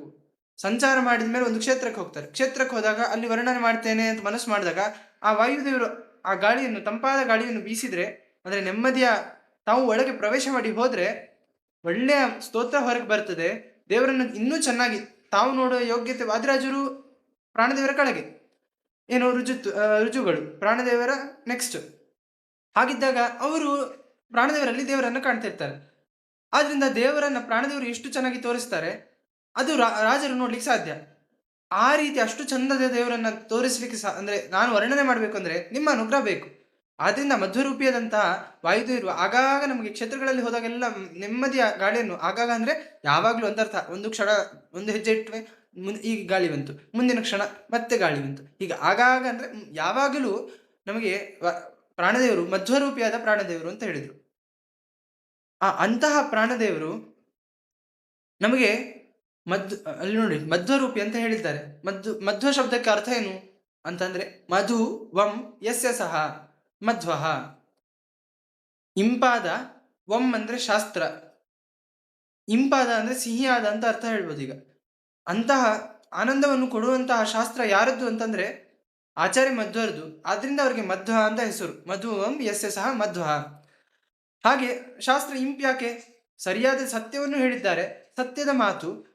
ಆ ಸತ್ಯವನ್ನು ತುಂಬಾ ಚೆನ್ನಾಗಿ ಹೇಳಿದ್ದಾರೆ. ಸತ್ಯವನ್ನು ಹೇಳೋದು ನಾವೆಲ್ಲ ಮುಖ ಕೊಡದಾಗ ಹೇಳ್ಬಿಡ್ತೇವೆ, ಆದ್ರೆ ಆಚಾರ್ಯ ಮಧ್ವರು ಹೇಳಿದ್ದಾರೆ. ಎಷ್ಟು ಚೆನ್ನಾಗಿ ಹೇಳಿದ್ದಾರೆ ಅಂದ್ರೆ ಯಾರಿಗೂ ನೋವಾಗಬಾರದು ಅಷ್ಟು ಚೆನ್ನಾಗಿ ಹೇಳಿದ್ದಾರೆ. ಹಾಗೆ ರಾಜರು ಅಷ್ಟೇ, ಇನ್ನು ಸ್ತೋತ್ರ ಮಾಡ್ತಾ ಹೋಗ್ತೇನೆ ಕ್ಷೇತ್ರಗಳಲ್ಲಿ. ಆ ಕ್ಷೇತ್ರಗಳಲ್ಲಿ ಸ್ತೋತ್ರ ಮಾಡ್ಬೇಕಾದ್ರೆ ನಿಮ್ಮ ಸಮ್ಮತಿ ಅಂದ್ರೆ ದೇವರು ಸರ್ವೋತ್ತಮ, ಆ ಮಾತುಗಳು ಯಾವುದೇ ರೀತಿ ವಾಸ್ತವಿಕ ಅವರಿಗೆ ತಪ್ಪುವುದಿಲ್ಲ. ಆದ್ರೂ ಒಂದು ಗುರುಗಳಲ್ಲಿ ಪ್ರಾರ್ಥನೆ ಮಾಡಬೇಕು, ಹಿರಿಯರಲ್ಲಿ ಪ್ರಾರ್ಥನೆ ಮಾಡುವ ಕ್ರಮದಲ್ಲಿ ಪ್ರಾಣದೇವರಲ್ಲಿ ಪ್ರಾರ್ಥನೆ ಮಾಡ್ತಾ ಇದ್ದಾರೆ. ಮಧುವಂ ಇಂಪಾದ ಮಾತೇ ಬರಬೇಕು ದೇವರ ಬಗ್ಗೆ. ಅದನ್ನ ಸ್ವಲ್ಪ ಆಚೆ ಈಚೆ ಅಂದ್ರೆ ಹರಿಸರ್ವೋತ್ತಮತ್ವಕ್ಕೆ ಧಕ್ಕೆ ಬರದೇ ಇರುವಂತೆ ನನ್ನ ಮಾತು ಹೊರಡುವಂತೆ ಮಾಡಿ ಅನ್ನೋ ಅಭಿಪ್ರಾಯವೂ ಇಲ್ಲಿ ತೋರ್ತದೆ. ಮಧುವಂ ಅಂದ್ರೆ ಇಂಪಾದ ಮಾತು. ಆಚಾರ್ಯ ಮಧ್ವರಿಗೆ ಯಾವುದು ಅಭಿಪ್ರೇತವಾಗಿದೆಯೋ, ಅಂದ್ರೆ ಅಭಿಪ್ರಾಯ ಆಚಾರ್ಯ ಮಧ್ವರದ್ದು ಯಾವುದಿದೆಯೋ ಅದೇ ಮಾತು ಬರುವಂತೆ ಆಗಲಿ. ನಮ್ಮ ಸಿದ್ಧಾಂತ ಅದನ್ನ ತಪ್ಪುವಂತೆ ಆಗ್ಬಾರ್ದು, ಅಂತಹ ಮಾತನ್ನೇ ಹೊರಡಿಸಿ ಅನ್ನುವ ಪ್ರಾರ್ಥನೆಯೂ ಕಾಣ್ತದೆ. ನಂತರದಲ್ಲಿ ಆಚಾರ್ಯ ಮಧ್ವರು ಇವರು ವಾದಿರಾಜರು ಏನ್ ಮಾಡ್ತಾ ಇದ್ದಾರೆ ಅಂತಂದ್ರೆ, ಆಚಾರ್ಯ ಮಧ್ವರಿಗೆ ನಮಗೆ ಕನೆಕ್ಷನ್ ಕೊಟ್ಟದ್ದು ಯಾರು ಈಗ ಅಂತಂದ್ರೆ ತಮ್ಮ ಗುರುಗಳಲ್ಲಿ ಆಚಾರ್ಯ ಮಧ್ವರನ್ನು ಕಾಣ್ತಾರೆ. ಗುರುವಿನ ಗುಲಾಮನಾಗುವ ತನಕ ದೊರೆಯದಂಡ ಮುಕ್ತಿ. ಇಷ್ಟು ದೊಡ್ಡ ರುಜುಗಳು ಗುರು ಅಂತ ಒಬ್ಬರನ್ನು ಇಟ್ಟುಕೊಂಡು ಸಮಾಜಕ್ಕೆ ತೋರಿಸಿಕೊಟ್ಟಿದ್ದಾರೆ. ಏನಂತ, ಗುರುವಿನ ಮೂಲಕವೇ ಪ್ರಾಣದೇವರನ್ನ ಕಾಣಬೇಕು, ಪ್ರಾಣದೇವರ ಮೂಲಕವೇ ಏನು ನಮ್ಮ ದೇವರನ್ನ ಕಾಣಬೇಕು. ನೋಡಿ ವಿಜಯದಾಸರು ಹಿಂದಿನ ಬಾರಿ ತೋರಿಸಿಕೊಟ್ರು ರುದ್ರಾಂತರ್ಗತ ನರಸಿಂಹ. ಅಲ್ಲಿ ನಾವು ಹಿಂದಿನ ಬಾರಿ ಗೊತ್ತಾಗಿತ್ತು ಏನು ಮಧ್ವಾಂತರ್ಗತ ಅಂತ ಚಿಂತಿಸ್ಬೇಕು. ಆದ್ರಿಂದ ಇಲ್ಲಿ ಹೇಳ್ಬೇಕಾದ್ರೆ ರುದ್ರಾಂತರ್ಗತ ಅಂದ್ರು. ರುದ್ರದೇವರು ವೈಷ್ಣವೋತ್ತಮರು ನಮಗೆ ಗುರುಗಳು. ಆದ್ರಿಂದ ಅಂತ ಗುರುಗಳ ಅಂತರ್ಯಾಮಿ ಪ್ರಾಣದೇವರು, ಅವರ ಒಳಗೆ ದೇವರು. ಹಾಗೆ ವಾದಿರಾಜರು ಈಗ ಗುರುಗಳು ಅಂತ ಯಾರನ್ನ ಸ್ವೀಕಾರ ಮಾಡಿದ್ದಾರೆ, ವಾಗೀಶ ತೀರ್ಥರನ್ನ ತಗೊಂಡಿದ್ದಾರೆ. ಅಂತ ವಾಗೀಶ ತೀರ್ಥರು ತಮ್ಮ ಪರಂಪರಾ ಗುರುಗಳು ಹೌದು. ಅಂತವರನ್ನ ಸ್ತೋತ್ರ ಮಾಡ್ತಾ ಗುರುಗಳಲ್ಲಿ ಒಂದು ಪ್ರಾರ್ಥನೆ ಮಾಡ್ತಾ ಇದ್ದಾರೆ. ವಾಗೀಶ ತೀರ್ಥ ಮುನಿವರ್ಯ ಭವದ್ದಯಾಂಬು ಯೋಗೇನ ಪಾವಯ ಮನೋಗ್ರಹ ಮನ್ವಹಮ್ಮೆ ನಾಗೇಂದ್ರ ತಲ್ಪಮಧಿರೋಪಯ ತತ್ಪದ ಅಬ್ಜ ರಾಗೇಣ ರಂಜಯ ಕಲಿಂಜಯ ತದ್ವಿವಿಕ್ಷುಂ. ಏನಂತಂದ್ರೆ ವಾಗೀಶ ತೀರ್ಥರಿಗೆ ಒಂದು ಕ್ಲೀನಿಂಗ್ ಕೆಲಸ ಕೊಡ್ತಾ ಇದ್ದಾರೆ. ಏನು ಕ್ಲೀನಿಂಗ್ ಕೆಲಸ, ಎಲ್ಲಿಯ ಕ್ಲೀನಿಂಗ್ ಅಂತಂದ್ರೆ ಮನಸ್ಸೆಂಬ ಮನೆ ಅದನ್ನ ಸ್ವಚ್ಛ ಮಾಡಬೇಕು. ನಾವೆಲ್ಲ ಮನೆಯನ್ನ ಪೇಂಟ್ ಮಾಡಿಸ್ತೇವೆ. ಯಾವಾಗ ಮಾಡಿಸ್ತೇವೆ, ದೊಡ್ಡ ಉತ್ಸವ ಅಥವಾ ಯಾರು ಹಿರಿಯರು ಮನೆಗೆ ಬರ್ತಾ ಇದ್ದಾರೆ, ಏನೋ ಒಂದು ವಿಶೇಷ ಕಾರ್ಯಕ್ರಮ ಇದ್ರೆ ಮಾಡಿಸ್ತೇವೆ. ಈಗ ಸ್ವಲ್ಪ ಎಲ್ಲೋ ಗೋಡೆ ಬಣ್ಣ ಬಿಟ್ಟಿದೆಯಾ ಏನೋ ಆಗಿದ್ರೆ ನಾವೇನ್ ಮಾಡ್ತೇವೆ, ಸ್ವಲ್ಪ ತಲೆ ಓಡಿಸಿ ಅಷ್ಟೇ ಬೇಕಾದ ಬಣ್ಣವನ್ನು ತಂದು ನಾವೇ ಮಾಡ್ತೇವೆ. ಆದ್ರೆ ವಿಶೇಷ ಯಾರಾದ್ರು ದೊಡ್ಡವರು ಹಿರಿಯರು ಬರೋರು ಇದ್ದಾಗ ಪ್ರೊಫೆಷನಲ್ಲೇ ಕರೆಸ್ತೇವೆ. ಆ ಪ್ರೊಫೆಷನಲ್ಗಳನ್ನೇ ಕರೆಸಿ ಚೆನ್ನಾಗಿ ಪೇಂಟ್ ಮಾಡಿಸ್ತೇವೆ. ಪೇಂಟರ್ಗಳನ್ನೇ ಕರೆಸ್ತೇವೆ. ಯಾಕೆ ನಾವೇ ಮಾಡ್ಲಿಕ್ಕೆ ಹೋಗಲ್ಲ, ನಾವು ಮಾಡಿದ್ರೆ ಸರಿ ಬರುವುದಿಲ್ಲ ಗೊತ್ತು ನಮ್ಗೆ. ನಾವೇನ್ ಮಾಡ್ತೇವೆ, ಪೇಂಟರ್ಗಳನ್ನೇ ಕರೆಸ್ತೇವೆ. ಹಾಗೆ ವಾದಿರಾಜರು ಏನ್ ಮಾಡ್ತಾ ಇದ್ದಾರೆ, ತಮ್ಮ ಗುರುಗಳಲ್ಲಿ ಪ್ರಾರ್ಥನೆ ಮಾಡ್ತಾ ಇದ್ದಾರೆ. ಪ್ರೊಫೆಷನಲ್ ಯಾವ್ದ್ರಲ್ಲಿ, ಮನಸ್ಸನ್ನು ಶುದ್ಧ ಮಾಡುವುದಲ್ಲಿ ಪ್ರೊಫೆಷನಲ್ ಇವರು. ನಾವು ಮನಸ್ಸು ಶುದ್ಧ ಮಾಡ್ತೀವಿ ಅಂತ ಹೇಳಿ ರಾಮಕೃಷ್ಣ ಅಂತಂದ್ರೆ ಸಾಕು ನಮ್ಗೆ ಶುದ್ಧಿ ಆಯ್ತು ಅಂತ ಅನ್ಕೊಳ್ತೇವೆ. ಆದ್ರೆ ನಮ್ಮ ಯೋಗ್ಯತೆ ಅದಲ್ಲ. ರಾಜರು ಇಷ್ಟು ದೊಡ್ಡವರು, ಅವರು ಹೀಗೆ ಮಾಡಿದ್ರೆ ಆಗ್ಬಿಡ್ತದೆ. ಆದ್ರೂ ಕೂಡ ಗುರುಗಳು ನೋಡಿ ದೇವರನ್ನ ಕರಿಬೇಕು, ಪ್ರೊಫೆಷನಲ್ಗಳನ್ನೇ ಕರೆಯೋಣ ಅಂತ ಹೇಳಿ ತಾವೇನ್ ಮಾಡ್ತಾ ಇದ್ದಾರೆ, ತಮ್ಮ ಗುರುಗಳೆಂಬ ಪ್ರೊಫೆಷನಲ್ ಅನ್ನ ಕರಿತಾ ಇದ್ದಾರೆ. ಏನ್ ಮಾಡ್ಬೇಕು, ಸ್ವಾಮಿ ಕ್ಲೀನ್ ಮಾಡ್ಬೇಕು ಅಂತಂದ್ರು. ಏನು ಕ್ಲೀನ್ ಮಾಡ್ಬೇಕು, ಮನಸ್ಸನ್ನ ಕ್ಲೀನ್ ಮಾಡ್ಬೇಕು. ಯಾವ್ದ್ರಿಂದ ಅಂತಂದ್ರೆ ಮನಸ್ಸೊಳಗೆ ನೀರ್ ಹಾಕ್ಲಿಕ್ಕೆ ಆಗ್ತದ, ಇಲ್ಲ. ಮತ್ತೆ ನೀರಿಂದ ಅಂತಂದ್ರು. ಯಾವ ನೀರು ಅಂತಂದ್ರೆ ನಿಮ್ಮ ಕರುಣೆ ಎಂಬ ನೀರುಂಟಲ್ಲ, ಆ ಕರುಣೆ ನಿಮ್ಮ ತಪಸ್ಸು, ಆ ನೀರಿನಿಂದ ನನ್ನ ಮನವೆಂಬ ಮನೆಯನ್ನ ತೊಳೆಯಿರಿ. ಆ ಮನೆಯನ್ನು ತೊಳೆದ ಮೇಲೆ ಏನ್ ಮಾಡ್ಬೇಕು, ಪೇಂಟಿಂಗ್ ಮಾಡಿದ್ಮೇಲೆ ಸುಮ್ಮನೆ ಬಿಡೋದಲ್ಲ, ಅದನ್ನ ಸರಿಯಾಗಿ ವ್ಯವಸ್ಥೆ ಮಾಡ್ಬೇಕು. ಮುಂದಿನ ಕೆಲಸನೂ ಇರ್ತದೆ, ಸಹಾಯ ಮಾಡ್ಬೇಕು. ಹಾಗೆ ಗುರುಗಳಲ್ಲಿ ಇವರು ಕೇಳ್ತಾ ಇದ್ದಾರೆ, ಏನ್ ಬೇಕು ಅಂತಂದ್ರೆ ನಂಗೊಂದು ಕೆಲಸ ಉಂಟು. ಏನಂದ್ರೆ ದೇವರನ್ನ ಕೂಡಿಸ್ಬೇಕು. ದೊಡ್ಡವರು ದೇವರನ್ನು ಕೂಡಿಸ್ಬೇಕು. ಯಾರನ್ನ, ನಾಗೇಂದ್ರ ತಲ್ಪಂ ಶೇಷಶಾಹಿಯಾದಂತ ಕೃಷ್ಣನನ್ನ ತಂದು ಮಲಗಿಸ್ಬೇಕು, ನನ್ನ ಮನಸ್ಸಿನಲ್ಲಿ ಕೂಡಿಸ್ಬೇಕು. ಅಧಿರೋಪಯ ಏರಿಸ್ಬೇಕು, ನನ್ನ ಮನಸ್ಸಿನ ಒಳಗೆ ಅವರನ್ನ ಏರಿಸ್ಬೇಕು. ಏರಿಸಿದ ನಂತರ ಏನ್ ಮಾಡ್ಬೇಕು ಅಂತಂದ್ರೆ, ಆ ಕೃಷ್ಣನ ಹೆಜ್ಜೆಗಳಿಂದ ನನ್ನ ಮನೆಯನ್ನು ಅಲಂಕಾರ ಮಾಡ್ಬೇಕು. ಕೃಷ್ಣ ಓಡಾಡಿದ್ರೆ ಅವನು ಕಾಲ್ ಎಷ್ಟು ಕೆಂಪು ಅಂದ್ರೆ ಆ ಕೆಂಬಣ್ಣ ನೆಲಕ್ಕೂ ತಾಗ್ತಾ ಇದ್ದಂತೆ. ಅವನು ಏನೂ ಹಚ್ಚಿಲ್ಲ ಕಾಲಿಗೆ, ಸ್ವಾಭಾವಿಕವಾಗಿ ಕೆಂಪು. ಕೆಂಪು ಆನಂದದ ಸಂಕೇತವೂ ಹೌದು. ಆ ಆನಂದದಿಂದ, ಆ ಕೆಂಪಿನ ಹೆಜ್ಜೆಯಿಂದ ಆ ಮನೆಯನ್ನು ತುಂಬಬೇಕು. ಹಾಗೆ ಅಂದ್ರೆ ನೋಡಿ, ರಾಗೇಣ ರಂಜೆ, ಮನಸ್ಸನ್ನ ಆ ಕೃಷ್ಣ ಪಾದದ ಹೆಜ್ಜೆಯ ಕೆಂಪು ಬಣ್ಣದಿಂದ ಅಲಂಕಾರ ಮಾಡಿ. ಅಲಂಕಾರ ಮಾಡಿದ ಮೇಲೆ ಏನು ಅಂದ್ರೆ, ಯಾವ್ದಕ್ಕೋಸ್ಕರ ಇಷ್ಟು ವೈಭವ, ಇಷ್ಟು ದೇವರನ್ನು ಕೂಡಿಸ್ತಿರೋದು ಯಾವ್ದಕ್ಕೋಸ್ಕರ ಅಂತಂದ್ರೆ, ಸ್ವಾಮಿ ನಿಮಗೆ ಒಬ್ಬ ಚಾಲೆಂಜ್ ಹಾಕುವ ಒಬ್ಬ ಇದ್ದಾನೆ. ಯಾರು ಅಂತಂದ್ರೆ, ಒಬ್ಬ ಕಲಿ ಅಂತ ಇದ್ದಾನೆ. ಆ ಕಲಿ ಏನ್ ಮಾಡ್ತಾ ಇದ್ದಾನೆ, ಮನಸ್ಸನ್ನು ಪ್ರವೇಶ ಮಾಡ್ಬೇಕು ಅಂತ ಭಾರಿ ಹಠ. ಅದಕ್ಕೆ ನಿಮ್ಮಲ್ಲಿ ನಾನು ಬಂದಿದ್ದೇನೆ. ನಿಮಗೆ ಆದ ಚಾಲೆಂಜ್ ಏನು ಅಂತಂದ್ರೆ, ಅವನನ್ನು ಬರದೇ ಇರೋ ತರ ರಕ್ಷಣೆ ಮಾಡ್ಬೇಕು. ಎಷ್ಟು ದಿವಸ ಅಂತ ಕೇಳಿದ್ರು. ಪ್ರತಿ ದಿವಸ ಅಂತಂದ್ರು.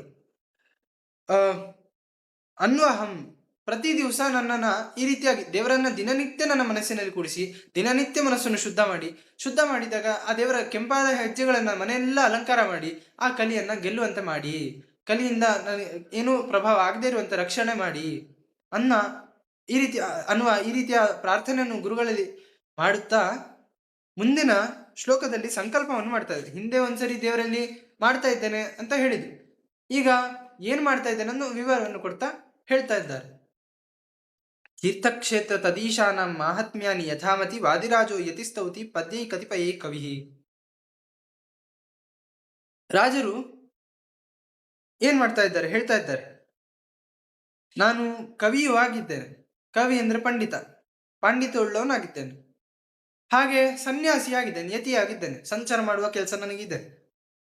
ಸಂಚಾರ ಮಾಡುವಾಗ ನನ್ನ ಪಾಂಡಿತ್ಯವನ್ನು ಪ್ರಯೋಗ ಮಾಡ್ತೇನೆ. ಈಗ ಹೇಗೆ ಅಂತಂದ್ರೆ, ವಾದಿರಾಜನಾದಂತಹ ನಾನು, ಯತಿಯಾದ ನಾನು, ಕವಿಯಾದ ನಾನು, ಇಂತಹ ಇಷ್ಟು ವಿಶೇಷಣ ಕೊಟ್ಟುಕೊಂಡ್ರು. ನಂತರ ಯಥಾಮತಿ ಅಂತ ಒಂದು ಮಾತು ಕಡೆಗೆ, ಇಂತಹ ನಾನು ಏನ್ ಮಾಡ್ತಾ ಇದ್ದೇನೆ ಅಂದ್ರೆ, ತೀರ್ಥ ಕ್ಷೇತ್ರ ತತ್ ಈಶಾ, ಅವುಗಳಿಗೆಲ್ಲದಕ್ಕೂ ಈಶಾ ನಮ್ಮ ನಾರಾಯಣ, ಅವನ ವರ್ಣನೆಯನ್ನು ಯಥಾಮತಿ ನೋಡಿ. ರಾಜರೇ ಹೇಳಿದ್ರು, ಅಂದ್ರೆ ಲಕ್ಷ್ಮೀದೇವಿಗೆ ಗುಣ ಎಣಿಸ್ಲಿಕ್ಕೆ ಸಮರ್ಥಳಲ್ಲ ದೇವರದು. ರಾಜರು ಅದೇ ರೀತಿ ಯಥಾಮತಿ, ನನಗೆ ಎಷ್ಟು ಸಾಧ್ಯವೋ ಅಷ್ಟನ್ನೇ ಸ್ತೋತ್ರ ಮಾಡ್ತೇನೆ. ಅಷ್ಟೇ ನಾನು ಎಷ್ಟು ಆಗ್ತದೋ, ನನ್ನ ಪಾಂಡಿತ್ಯದಿಂದ ದೇವರನ್ನ ಎಷ್ಟು ತಿಳಿಸ್ಕೊಡ್ಲಿಕ್ಕೆ ಆಗ್ತದೋ, ಎಷ್ಟು ವರ್ಣನೆ ಮಾಡ್ಲಿಕ್ಕೆ ಆಗ್ತದೋ ಅದನ್ನ ಮಾಡ್ತೇನೆ. ಪದ್ಯೈ ಕತಿಪಯೇ, ಯಾವುದೋ ಒಂದು 4 ಶ್ಲೋಕ, ಜಾಸ್ತಿ ಏನೂ ಅಲ್ಲ. ಒಂದೊಂದು ಕ್ಷೇತ್ರನೂ ಅಷ್ಟೇ ನೋಡ್ತಾ ಹೋದ್ರೆ 1-2 ಶ್ಲೋಕಗಳಿಂದಲೇ ಸ್ತೋತ್ರ ಮಾಡಿದ್ದಾರೆ ರಾಜರು. ಜಾಸ್ತಿ ನಮಗೆ ತಲೆ ತಿಂದಿಲ್ಲ. ನಾವೆಲ್ಲ ಹೇಗಂದ್ರೆ, ನಮಗೆ ಅದೆಲ್ಲ ಬೇಡವೇ ಬೇಡ, ಬೇರೆ ಎಲ್ಲ ವಿಚಾರ ಬೇಕು ನಮ್ಗೆ, ಇಂಥ ವಿಚಾರಗಳು ಬೇಡ. ರಾಜರು ಅದಕ್ಕೆ ಸ್ವಲ್ಪನೇ ಕೊಟ್ರು, ಸ್ವಲ್ಪದಲ್ಲೂ ವಿಶೇಷ ಅರ್ಥ. ರುಚಿ, ಮಗುವಿಗೆ ಔಷಧಿ ಕೊಡ್ಬೇಕಾದ್ರೆ ಹೇಗ್ ಮಾಡ್ತಾರೆ, ಒಂದು ಸಕ್ಕರೆ ತುಂಡು ಕೊಟ್ಟು ಔಷಧಿ ಕೊಡ್ತಾರೆ.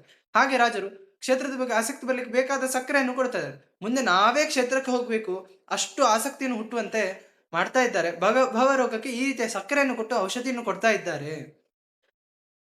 ಅದೇ ಪದ್ಯ ಕತಿಪಯ ಕವಿ ವಾದಿರಾಜ ಯತಿ ಸ್ತೌತಿ, ಸ್ತೋತ್ರ ಮಾಡ್ತಾ ಇದ್ದಾರೆ ವಾದಿರಾಜರೆಂಬ ಸ್ವಾಮಿಗಳು ಅಂತ ಹೇಳಿದ್ರು. ಆರಂಭ ಮಾಡ್ತಾ ಇದ್ದಾರೆ. ಮೊದಲೇ ಪ್ರಾಣದೇವರ ಸ್ತೋತ್ರ ಮಾಡೋಕೆ ಆ ಜನ್ಮ ಭೂಮಿ ಅಂತಂದ್ರು. ಎಲ್ಲಿ ಹುಟ್ಟಿದ್ದೇನೆ ಆ ಭೂಮಿಯಿಂದ ಆರಂಭ ಮಾಡಿ ಸ್ತೋತ್ರ ಮಾಡ್ತೇನೆ. ತಾವು ಹುಟ್ಟಿದ್ದೆಲ್ಲಿ? ಪರಶುರಾಮ ಕ್ಷೇತ್ರದಲ್ಲಿ ಹುಟ್ಟಿದ್ದು. ಆ ಪರಶುರಾಮ ಕ್ಷೇತ್ರ, ಅದನ್ನ ವಾದಿರಾಜರು ನಮಗೆ ಸಾಮಾನ್ಯ ಒಂದು ಕ್ಷೇತ್ರ ಹೀಗೆ ಹಾಗೆ ಹೇಳಿದ್ರೆ ನಾವು ಕೇಳೋರಲ್ಲ. ಅದಕ್ಕೆ ಬೇಕಾದ ಒಂದೊಂದು ರೀತಿ ಮಜಮಜವಾದ ಉದಾಹರಣೆಗಳು ಕೊಟ್ರೆ ನಾವು ಆರಾಮಾಗಿ ಕೇಳ್ತೇವೆ. ಹಾಗೆ ಲೌಕಿಕ ಉದಾಹರಣೆಗಳನ್ನು ತುಂಬಾ ಚೆನ್ನಾಗಿ ಕೊಡ್ತಾ ಹೋಗ್ತಾರೆ. ಪರಶುರಾಮ ಕ್ಷೇತ್ರವನ್ನು ಹೇಳ್ತಾ ಇದ್ದಾರೆ. ಕರ್ಣೇ ಪದನ್ಯಸ್ತ ರುಚಿರಿ ರಂಸುಹು ವಾರಾಶಿ ವಸ್ತ್ರಂ ಜಗನ್ನಾಧ್ಯಸ್ಯಾಹ ಅಮುಂ ಮುಚದ್ ಬಾಣಕರೇಣ ಭೂಮಿ ಶ್ರೀಭಾರ್ಗವಸ್ಸ ಜಯತಿ ಕ್ಷಿತಿರ್ನಃ. ಏನಂತಂದ್ರೆ, ಪರಶುರಾಮ ದೇವರು ಈಗ ಇದೆಲ್ಲ ಬೇಡ, ನಾವು ಈ ರೀತಿ ಹೇಳೋದು ಬೇಡ. ವಾದಿರಾಜರು ಏನ್ ಹೇಳಿದಾರೆ ಅದೇ ತರ ಹೇಳೋಣ. ಒಬ್ಬ ಪ್ರಿಯತಮ ತನ್ನ ಪ್ರಿಯತಮೆ ಅವಳ ಜೊತೆ ವಿಹಾರ ಮಾಡ್ಬೇಕು. ಆಗ ಆರಂಭದಲ್ಲಿ ತಾನೇನ್ ಮಾಡ್ತಾನೆ ಅಂದ್ರೆ, ಪ್ರಿಯತಮೆಯ ಕಿವಿ ಬಳಿಗೆ ಬಂದು ಅವಳಿಗೆ ವಿಹಾರಕ್ಕೆ ಬೇಕಾದ ಮನಸ್ಸು ಬರುವಂತೆ ಪ್ರೀತಿಯ ಮಾತುಗಳನ್ನು ಆಡ್ತಾನೆ. ಆ ಪ್ರೀತಿಯ ಮಾತುಗಳನ್ನ ಕೇಳ್ತಾ ಅವಳು ಆ ಗಂಡನಲ್ಲಿ ಮಗ್ನರಾಗ್ತಾಳೆ, ಅಥವಾ ಪ್ರಿಯತಮನಲ್ಲಿ ಮಗ್ನಳಾಗ್ತಾಳೆ. ಆಗ ಪ್ರಿಯತಮ ಏನ್ ಮಾಡ್ತಾನೆ, ತನ್ನ ಕೈಗಳಿಂದ ಆ ಹೆಣ್ಣಿನ ಸೀರೆಯನ್ನು ಸರಿಸಿ ತಾನು ವಿಹಾರ ಮಾಡ್ತಾನೆ. ಹಾಗೆ ಪರಶುರಾಮ ದೇವರು ಮಾಡಿದ್ರು ಅಂತ. ಹಾಗೆ ಅಂತಂದ್ರೆ ಪರಶುರಾಮ ದೇವರು ಯಾರು? ನಮ್ಮ ನಾರಾಯಣ. ನಾರಾಯಣನ ಹೆಂಡತಿ ಯಾರು? ಭೂದೇವಿ ನಾರಾಯಣನ ಹೆಂಡತಿ. ಅವಳ ಜೊತೆ ವಿಹಾರ ಮಾಡ್ತಾ ಇದ್ದಾನೆ. ಹೇಗೆ ಅಂತಂದ್ರೆ ಅವಳ ಕಿವಿ ಅಲ್ಲಿ ಹೋಗಿ ಪ್ರೀತಿಯ ಮಾತುಗಳನ್ನ ಆಡ್ತಾ ಇದ್ದಾನೆ. ಅವಳ ಕಿವಿ ಯಾವುದು ಅಂತಂದ್ರೆ ಇಡೀ ಭೂಮಿಯನ್ನ ಹೆಣ್ಣಾಗಿ ತಗೊಂಡ್ರೆ ಗೋಕರ್ಣ, ಗೋ ಅಂದ್ರೆ ಭೂಮಿ, ಅವಳ ಕರ್ಣ, ಗೋಕರ್ಣ ಕ್ಷೇತ್ರಕ್ಕೆ ಪರಶುರಾಮ ದೇವರು ಕ್ಷತ್ರಿಯರ ಸಂಹಾರ ಮಾಡಿ ಬಂದಿದ್ದಾರೆ. ತಾವು ವಿಹಾರ ಮಾಡ್ಲಿಕ್ಕೆ ಬೇಕಾದ ಜಾಗ ಬೇಕಾಗಿದೆ. ವಿಹಾರ ಅಂದ್ರೆ ಸಂಚಾರ, ಸಾಧನೆ, ಅದೆಲ್ಲ ಮಾಡ್ಲಿಕ್ಕೆ ಬೇಕಾದ ಜಾಗ ಬೇಕು. ರಾಜರು ಈ ರೀತಿ ಹೇಳಿದ್ರೆ ನಾವು ಇಂಟ್ರೆಸ್ಟ್ ಕೊಡಲ್ಲ ಅಂತ ಅವ್ರಿಗೂ ಗೊತ್ತು. ಅದಕ್ಕೆ ತುಂಬಾ ಚೆನ್ನಾಗಿ ವರ್ಣಿಸಿದ್ದಾರೆ. ಏನು ಅಂತಂದ್ರೆ ಅದೇ ಗೋಕರ್ಣ, ಭೂಮಿಯ ಕಿವಿ ಬಳಿಗೆ ಪರಶುರಾಮ ದೇವರು ಬಂದು ನಿಂತರು. ಬಂದು ಪ್ರೀತಿಯ ಮಾತುಗಳನ್ನ ಆಡಿದ್ರು. ಆಡಿ ಬಾಣಕರೇಣ, ಬಾಣವೆಂಬ ಕೈಯಿಂದ ಏನ್ ಮಾಡಿದ್ರಂದ್ರೆ ವಾರಾಶಿ ವಸ್ತ್ರಂ, ಸಮುದ್ರವೆಂಬ ಸೀರೆಯನ್ನು ಹುಟ್ಟಿದ್ದಾಳೆ ಭೂದೇವಿ. ಆ ಸೀರೆಯನ್ನು ಸರಿಸಿ ತಾವು ವಿಹಾರ ಮಾಡಿದ್ರು ಅನ್ನುವ ಕಲ್ಪನೆ. ಒಬ್ಬ ಪ್ರಿಯತಮೆಯರು ಹೇಗೆ ನಡ್ಕೊಳ್ತಾರೆ ಹಾಗೆ ಪರಶುರಾಮ ದೇವರು ಭೂದೇವಿ ಜೊತೆ ನಡ್ಕೊಂಡಿದ್ರಿಂದ ಆ ವಸ್ತ್ರವನ್ನು ಸರಿಸಿದ್ರು. ಆ ವಸ್ತ್ರ ಸರಿಸಿ ವಿಹಾರ ಮಾಡಿದ ಜಾಗವೇ ನಮ್ಮ ಪರಶುರಾಮ ಕ್ಷೇತ್ರ ಅಂತ. ಕ್ಷಿತಿ ಶ್ರೀಭಾರ್ಗವಸ್ಸ ಜಯತಿ ಕ್ಷಿತಿರ್ನಹ ಅಂತಂದ್ರು. ನಮ್ಮ ಭೂಮಿ ಮೆರಿತಾ ಇದೆ, ಶೋಭಿಸ್ತಾ ಇದೆ ನೋಡಿ. ನಮ್ಮ ಭೂಮಿ ಅಂತ ಎಷ್ಟು ಒತ್ತಿ ಹೇಳಿದ್ದಾರೆ ರಾಜರು. ಯಾಕೆ ಗೊತ್ತಾ? ರಾಮನ ಒಂದು ಮಾತು ಪ್ರಸಂಗ ಏನಂತಂದ್ರೆ, ಲಂಕೆಯಲ್ಲಿ ರಾವಣನ ಸಂಹಾರ ಎಲ್ಲ ಆಯ್ತು. ಆದ ಮೇಲೆ ಲಕ್ಷ್ಮಣ ಹೇಳ್ತಾನಂತೆ, ಇಷ್ಟು ಚೆನ್ನಾಗಿದೆ ಲಂಕಾ, ಇಲ್ಲೇ ವಾಸ ಮಾಡ್ಬಿಡೋಣ, ಅಯೋಧ್ಯೆ ಬೇಕಾ? ಬೇಡ, ಇಲ್ಲೇ ಇದ್ದು ಬಿಡೋಣ, ಇಷ್ಟು ಸ್ವರ್ಣಮಯವಾದ ಲಂಕಾ, ಇಲ್ಲೇ ಆರಾಮಾಗಿರೋಣ ಅಂತ ಹೇಳ್ತಾನೆ. ಆಗ ರಾಮದೇವರು ಇದೆಲ್ಲ ನೋಡಿ, ಲಕ್ಷ್ಮಣ ಯಾರು? ಸಂಕರ್ಷಣನ ಸನ್ನಿಧಾನ ಉಳ್ಳವ, ಅವನ ಬಾಯಲ್ಲಿ ಇಂಥ ಮಾತ ಅಂತಂದ್ರೆ, ದೇವರು ಯಾಕೆ ಅವರ ಬಾಯಲ್ಲಿ ಇಂಥ ಮಾತನ್ನ ನುಡಿಸ್ತಾನೆ ಅಂತಂದ್ರೆ, ಜ್ಞಾನಿಗಳು ದೇವರು ಎಲ್ಲ ಹೇಗತ್ತ ಮಿತಭಾಷಿಗಳು, ಸ್ವಲ್ಪನೇ ಮಾತಾಡ್ತಾರೆ. ಆ ಸ್ವಲ್ಪ ಮಾತಿನಲ್ಲಿ ದೊಡ್ಡ ಅರ್ಥ ತುಂಬಿಡ್ತದೆ, ತುಂಬಿರುವಂತೆ ಮಾತಾಡ್ತಾರೆ. ಹಾಗಿದ್ದಾಗ ಇಲ್ಲಿಯೂ ಅಷ್ಟೇ ರಾಮದೇವರು ಚಿಕ್ಕ ಮಾತನ್ನ ಹೇಳಿದ್ದು ಏನು? ಜನನಿ ಜನ್ಮಭೂಮಿಶ್ಚ ಸ್ವರ್ಗಾದಪಿ ಗರೀಯಸಿ. ಈ ಮಾತು ಬರ್ಬೇಕಲ್ವಾ, ಅದಕ್ಕೋಸ್ಕರ ಲಕ್ಷ್ಮಣನಲ್ಲಿ ನಿಂತು ಈ ರೀತಿಯ ಮಾತನ್ನ ಆಡಿಸಿದ್ದಾರೆ. ರಾಮ ಈ ರೀತಿ ಹೇಳಿದ, ಜನನಿ ಜನ್ಮಭೂಮಿಶ್ಚ ಸ್ವರ್ಗಾದಪಿ ಗರೀಯಸಿ. ನಮ್ಮ ಅಮ್ಮ ಮತ್ತೆ ಜನ್ಮ ಪಡೆದಂತಹ ಕ್ಷೇತ್ರ, ನೆಲ, ಎರಡೂ ಸ್ವರ್ಗಕ್ಕಿಂತಲೂ ಶ್ರೇಷ್ಠ. ಯಾಕೆ ಗೊತ್ತಾ? ಸ್ವರ್ಗದಲ್ಲಿ ಅಮ್ಮನ ತೊಡೆ ಮೇಲೆ ಮಲಗಿದ ನೆಮ್ಮದಿ ಸಿಗುವುದಿಲ್ಲ. ಈ ಭೂಮಿ ಮೇಲೆ ಎಲ್ಲಿ ಹುಟ್ಟಿದ್ದೇವೆ ಆ ಭೂಮಿ ಮೇಲೆ ನಡೆದಾಡುವ ನೆಮ್ಮದಿ ಸ್ವರ್ಗದಲ್ಲಿ ಸಿಗುವುದಿಲ್ಲ. ಈ ನೆಮ್ಮದಿ ಬೇಕಾ? ಇದೇ ಭೂಮಿಗೆ ಬರಬೇಕು, ಬಿಟ್ರೆ ಎಲ್ಲೂ ಸಿಗುವುದಿಲ್ಲ. ಆದ್ರಿಂದ ಸ್ವರ್ಗಕ್ಕಿಂತಲೂ ಶ್ರೇಷ್ಠವಾದದ್ದು ಯಾವುದು? ಜನನಿ ಜನ್ಮಭೂಮಿ. ಹಾಗೆ ರಾಜರು ಕೂಡ ಅದೇ ಆನಂದವನ್ನು ಪಡಿತಾ ಇದ್ದಾರೆ.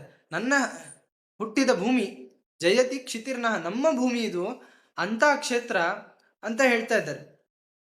ನೋಡಿ, ಇಂತಹ ಕ್ಷೇತ್ರ ಅಂತ ಹೇಳಿದೆ. ನಮಗೆ ಒಂದು ರೀತಿ ರಾಜರು ತಾವು ದೇವರ ಮಗ ಅಂತ ತೋರಿಸ್ಕೊಟ್ಟಂತೆ ಅನಿಸ್ತದೆ. ನೋಡಿ, ನನ್ನ ಭೂಮಿ ಅಂದ್ರೆ ನಾನು ಹುಟ್ಟಿದ ಭೂಮಿ, ಅಮ್ಮನ ಗರ್ಭ ಈ ಜಾಗ ಅಂತ. ಪರಶುರಾಮ ದೇವರು ವಿಹಾರ ಮಾಡಿದ್ರು ಭೂದೇವಿಯಲ್ಲಿ, ಇಂಥ ಪ್ರದೇಶ ಅಂತ ಹೇಳಿದ್ರು.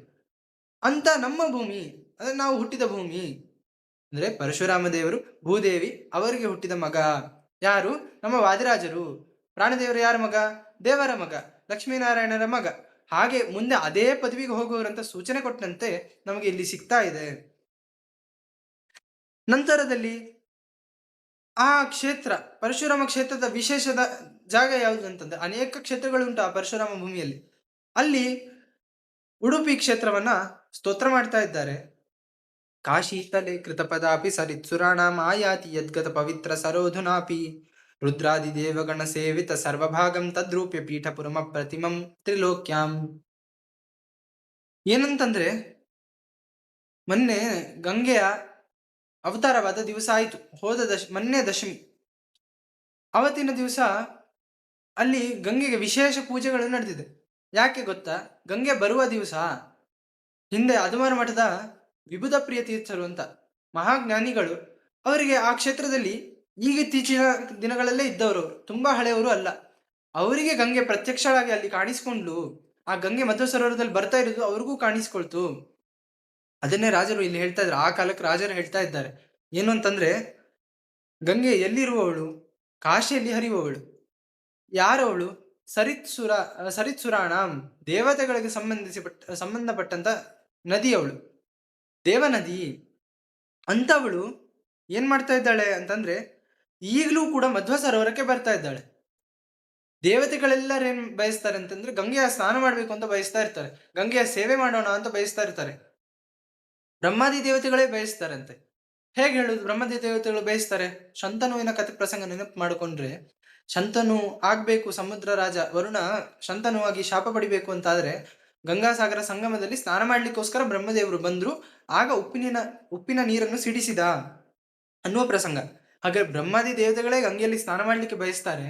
ಅಂತ ಕ್ಷೇತ್ರ ಆ ನದಿ ಗಂಗೆ, ಅಂತ ನದಿಯವಳು, ಅವಳು ಕಾಶಿಯಲ್ಲಿ ಹರಿಯೋಳು, ಅಲ್ಲಿ ಹರಿತಾ ಇರೋವಳು ಇಲ್ಲಿಗೆ ಬರ್ತಾ ಇದ್ದಾಳೆ ಅಂತ ಅಂದಾಗ ರುದ್ರಾದಿ ದೇವತೆಗಳು ಬ್ರಹ್ಮಾದಿ ದೇವತೆಗಳು ಏನ್ ಮಾಡಿದ್ರು?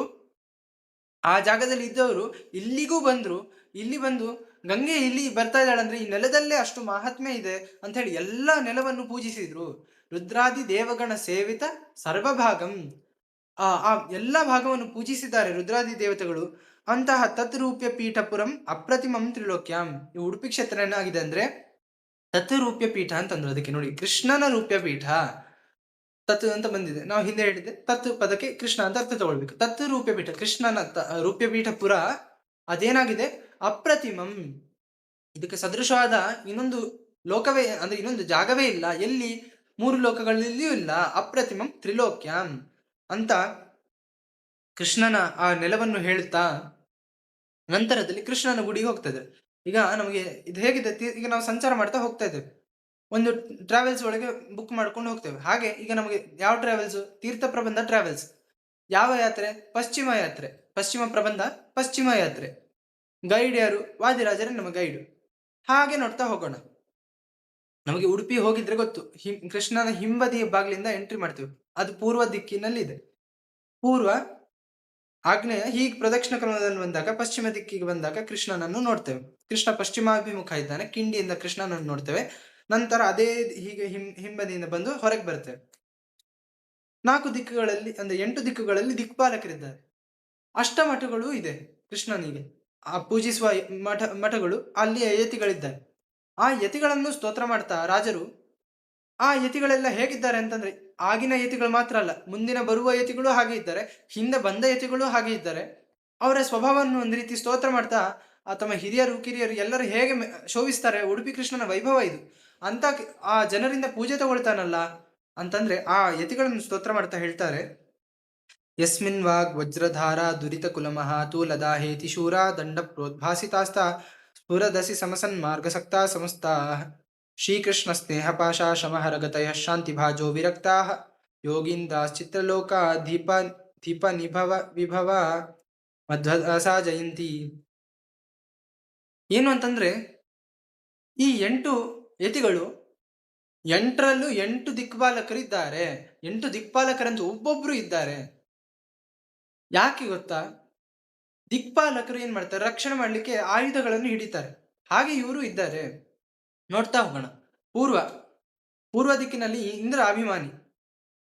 ಆ ಇಂದ್ರ ಏನ್ ಮಾಡಿದ್ದಾನೆ ಅಂತಂದ್ರೆ ತಾನು ಆಯುಧವನ್ನು ಹಿಡಿದಿದ್ದಾನೆ. ಯಾವ ಆಯುಧ? ವಜ್ರಾಯುಧ ಹಿಡಿದಿದ್ದಾನೆ.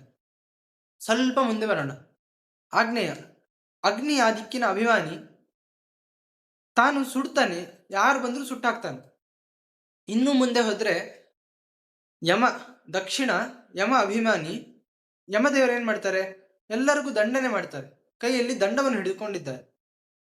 ಇನ್ನು ಮುಂದೆ ಬಂದ್ರೆ ನಿರುತಿ, ನೈಋತ್ಯ ದಿಕ್ಕು, ನಿರುತಿ ಅಭಿಮಾನಿ, ಕೈಯಲ್ಲಿ ಒಂದು ಖಡ್ಗವನ್ನು ಹಿಡಿದಿದ್ದಾನೆ.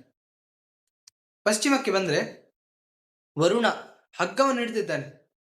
ಆ ಕಡೆ ವಾಯವ್ಯ ದಿಕ್ಕು, ವಾಯವ್ಯಕ್ಕೆ ಬಂದ್ರೆ ವಾಯು ಅಂತ, ಪ್ರವಾಹ ವಾಯು ಅಂತ, ಅಲ್ಲಿ ಆ ವಾಯು ಎಲ್ಲರನ್ನು ದೂರ ಓಡಿಸ್ತಾ ಸಂಚಾರ ಮಾಡ್ತಾ ಇದ್ದಾನೆ. ನಂತರ ಈ ಕಡೆ ಉತ್ತರಕ್ಕೆ ಬಂದ್ರೆ ಚಂದ್ರ ಅಭಿಮಾನಿ. ಚಂದ್ರ ಸೌಮ್ಯತೆಯಿಂದಲೇ ರಕ್ಷಣೆ ಮಾಡ್ತಾ ಇದ್ದಾನೆ. ಆ ಮೂಲೆಯಲ್ಲಿ ಹೋದ್ರೆ ಈಶಾನ್ಯ, ಅಲ್ಲಿ ರುದ್ರದೇವರ ಅಭಿಮಾನಿ ವೈರಾಗ್ಯದಿಂದ ಕೂಡಿದ್ದಾರೆ. ಯತಿಗಳು ಹಾಗೆ ಇದ್ದಾರೆ. ಒಂದು ಚಿಂತನೆ ಮಾಡೋಣ. ಈ ಕೃಷ್ಣನ ಗರ್ಭಗುಡಿ ಎಂಟ್ರಿ ಮಾಡ್ತಾ ಇದ್ದೇವೆ, ಪೂರ್ವದಿಂದ ಬರ್ತಾ ಇದೆ. ಹಾಗೆ ಪೂರ್ವದಲ್ಲಿ ಒಬ್ಬರು ಸ್ವಾಮಿಗಳನ್ನ ಎಲ್ಲ ಸ್ವಾಮಿಗಳು ಚಿಂತನೆ ಮಾಡೋಣ. ಪೂರ್ವದಲ್ಲಿ ಇಂದ್ರನಂತೆ ಇದ್ದಾರೆ. ಯಾಕೆ ಅಂತಂದ್ರೆ ಯಸ್ಮಿನ್ ಯಾರಲ್ಲಿ ವಾಗ್ವಜ್ರಧಾರ, ಯಾವ ಯತಿಗಳು ಇವರೆಲ್ಲ ಹೇಗಿದ್ದಾರೆ ಅಂದ್ರೆ ಮಾತಲ್ಲಿ ವಜ್ರಧಾರಿಯನ್ನು ಧರಿಸಿದ್ದಾರೆ. ಯಾರಾದ್ರೂ ಶತ್ರುಗಳು ಯುದ್ಧ ಮಾಡ್ಲಿಕ್ಕೆ ಬಂದ್ರೆ ಹರಿಸರ್ವೋತ್ತಮ ಅಲ್ಲ ಎಂಬ ಆಯುಧಗಳನ್ನು ಪ್ರಯೋಗ ಮಾಡಿದ್ರೆ ತಮ್ಮ ವಜ್ರಾಯುಧ ಹರಿಸರ್ವೋತ್ತಮ ಎಂಬ ವಜ್ರಾಯುಧದಿಂದ ಆ ಆಯುಧಗಳನ್ನೆಲ್ಲ ಸೋಲಿಸ್ತಾ ಇದ್ದಾರೆ. ಆದ್ರಿಂದ ವಜ್ರಾಯುಧವನ್ನು ಧರಿಸಿದ್ದಾರೆ. ಹರಿಸರ್ವೋತ್ತಮ ಎಂಬ ಆ ವಜ್ರಾಯುಧವನ್ನು ಈ ಯತಿಗಳು ಧರಿಸಿದ್ದಾರೆ. ಆಮೇಲೆ ಮುಂದಿನ ಹೆಜ್ಜೆಗೆ ಹೋಗೋಣ. ಕೃಷ್ಣನ ಗರ್ಭಗುಡಿ ಹಿಂಬದಿಯಲ್ಲಿದ್ದೇವೆ. ಇನ್ನು ಸ್ವಲ್ಪ ಮೂಲೆಗೆ ಬಂದ್ವಿ.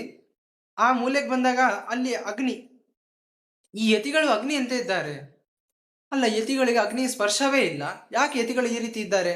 ದೇವರವ್ರಿಗೆ ಅಗ್ನಿಯ ಸ್ಪರ್ಶ ಕೊಟ್ಟಂತೆ. ಎಂತ ಅಗ್ನಿ ಅಂತಂದ್ರೆ ತಪಸ್ಸೆಂಬ ಅಗ್ನಿ. ಆ ಅಗ್ನಿಯಿಂದ ನೀವು ಏನ್ ಮಾಡ್ಬೇಕು ಅಂತ ಸುಡ್ಬೇಕಂತೆ. ಯಾವುದನ್ನ ಅಂತಂದ್ರೆ ನಾವೆಲ್ಲ ಪಾಪಗಳನ್ನು ಮಾಡುವ ಜೀವಿಗಳು, ಬರೀ ಪಾಪ ಮಾಡ್ತಾ ಇರ್ತೇವೆ. ಅವರನ್ನು ಇಂಥ ತಪಸ್ವಿಗಳನ್ನು ನೋಡಿದ್ರೆ ಸಾಕು, ನಮ್ಮ ಪಾಪ ಎಲ್ಲ ಸುಟ್ಟೋಗ್ತದೆ. ಆದ್ರಿಂದ ಈ ಯತಿಗಳು ಕೂಡ ಏನಾಗಿದ್ದಾರೆ? ಅಗ್ನಿ ಅಂತ ಇದ್ದಾರೆ. ದೇವರು ಇಂಥ ಅಗ್ನಿಯ ಕೆಲಸವನ್ನು ಇವರಿಗೆ ಕೊಟ್ಟಿದ್ದಾನೆ. ನಮ್ಮ ಪಾಪವನ್ನು ಸುಡಿ ಅಂತ ಅಷ್ಟು ಶಕ್ತಿಯನ್ನು ಅವರಿಗೆ ಕೊಟ್ಟಿದ್ದಾನೆ. ನಮ್ಮ ಪಾಪವನ್ನೆಲ್ಲ ಸುಡ್ತಾ ಇದ್ದಾರೆ. ಸ್ವಲ್ಪ ಮುಂದೆ ಬರೋಣ. ಈಗ ಕೃಷ್ಣನ ಕಿಂಡಿಗೆ ಸ್ವಲ್ಪ ಹತ್ರ ಬರ್ತಾ ಇದ್ದೇವೆ. ಈಗ ಯಮನ ದಿಕ್ಕು ದಕ್ಷಿಣದಲ್ಲಿ ಇದ್ದೇವೆ.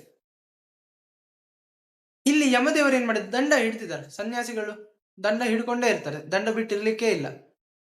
ದಂಡ ಹಿಡಿದಿದ್ದಾರೆ. ಇವರು ಯಮನಂತೆ ಇದ್ದಾರೆ. ನಂತರದಲ್ಲಿ ಇನ್ನೂ ಹತ್ರ ಬಂದ್ವಿ. ನೈಋತ್ಯ. ಅಲ್ಲಿ ನಿರುತಿ ಖಡ್ಗ ಹಿಡಿದಿದ್ದಾನೆ. ಯತಿಗಳು ಆಯುಧವನ್ನು ಹಿಡಿಯೋದಿಲ್ಲ. ಇವರು ಖಡ್ಗವನ್ನು ಹೇಗೆ ಹಿಡಿಯೋದು ಅಂತಂದ್ರೆ, ಖಡ್ಗ ಹೇಗಿರ್ತದೆ? ತೀಕ್ಷ್ಣವಾಗಿರ್ತದೆ. ಹಾಗೆ ತೀಕ್ಷ್ಣವಾದಂತ ತಪಸ್ಸು ಇವರಲ್ಲಿದೆ. ನೋಡ್ಬೇಕು, ಆ ಗರ್ಭಗುಡಿಯೊಳಗೆ ಒಂದು 10 ನಿಮಿಷ ನಿಲ್ಲಿಕ್ಕೆ ಆಗುದಿಲ್ಲ.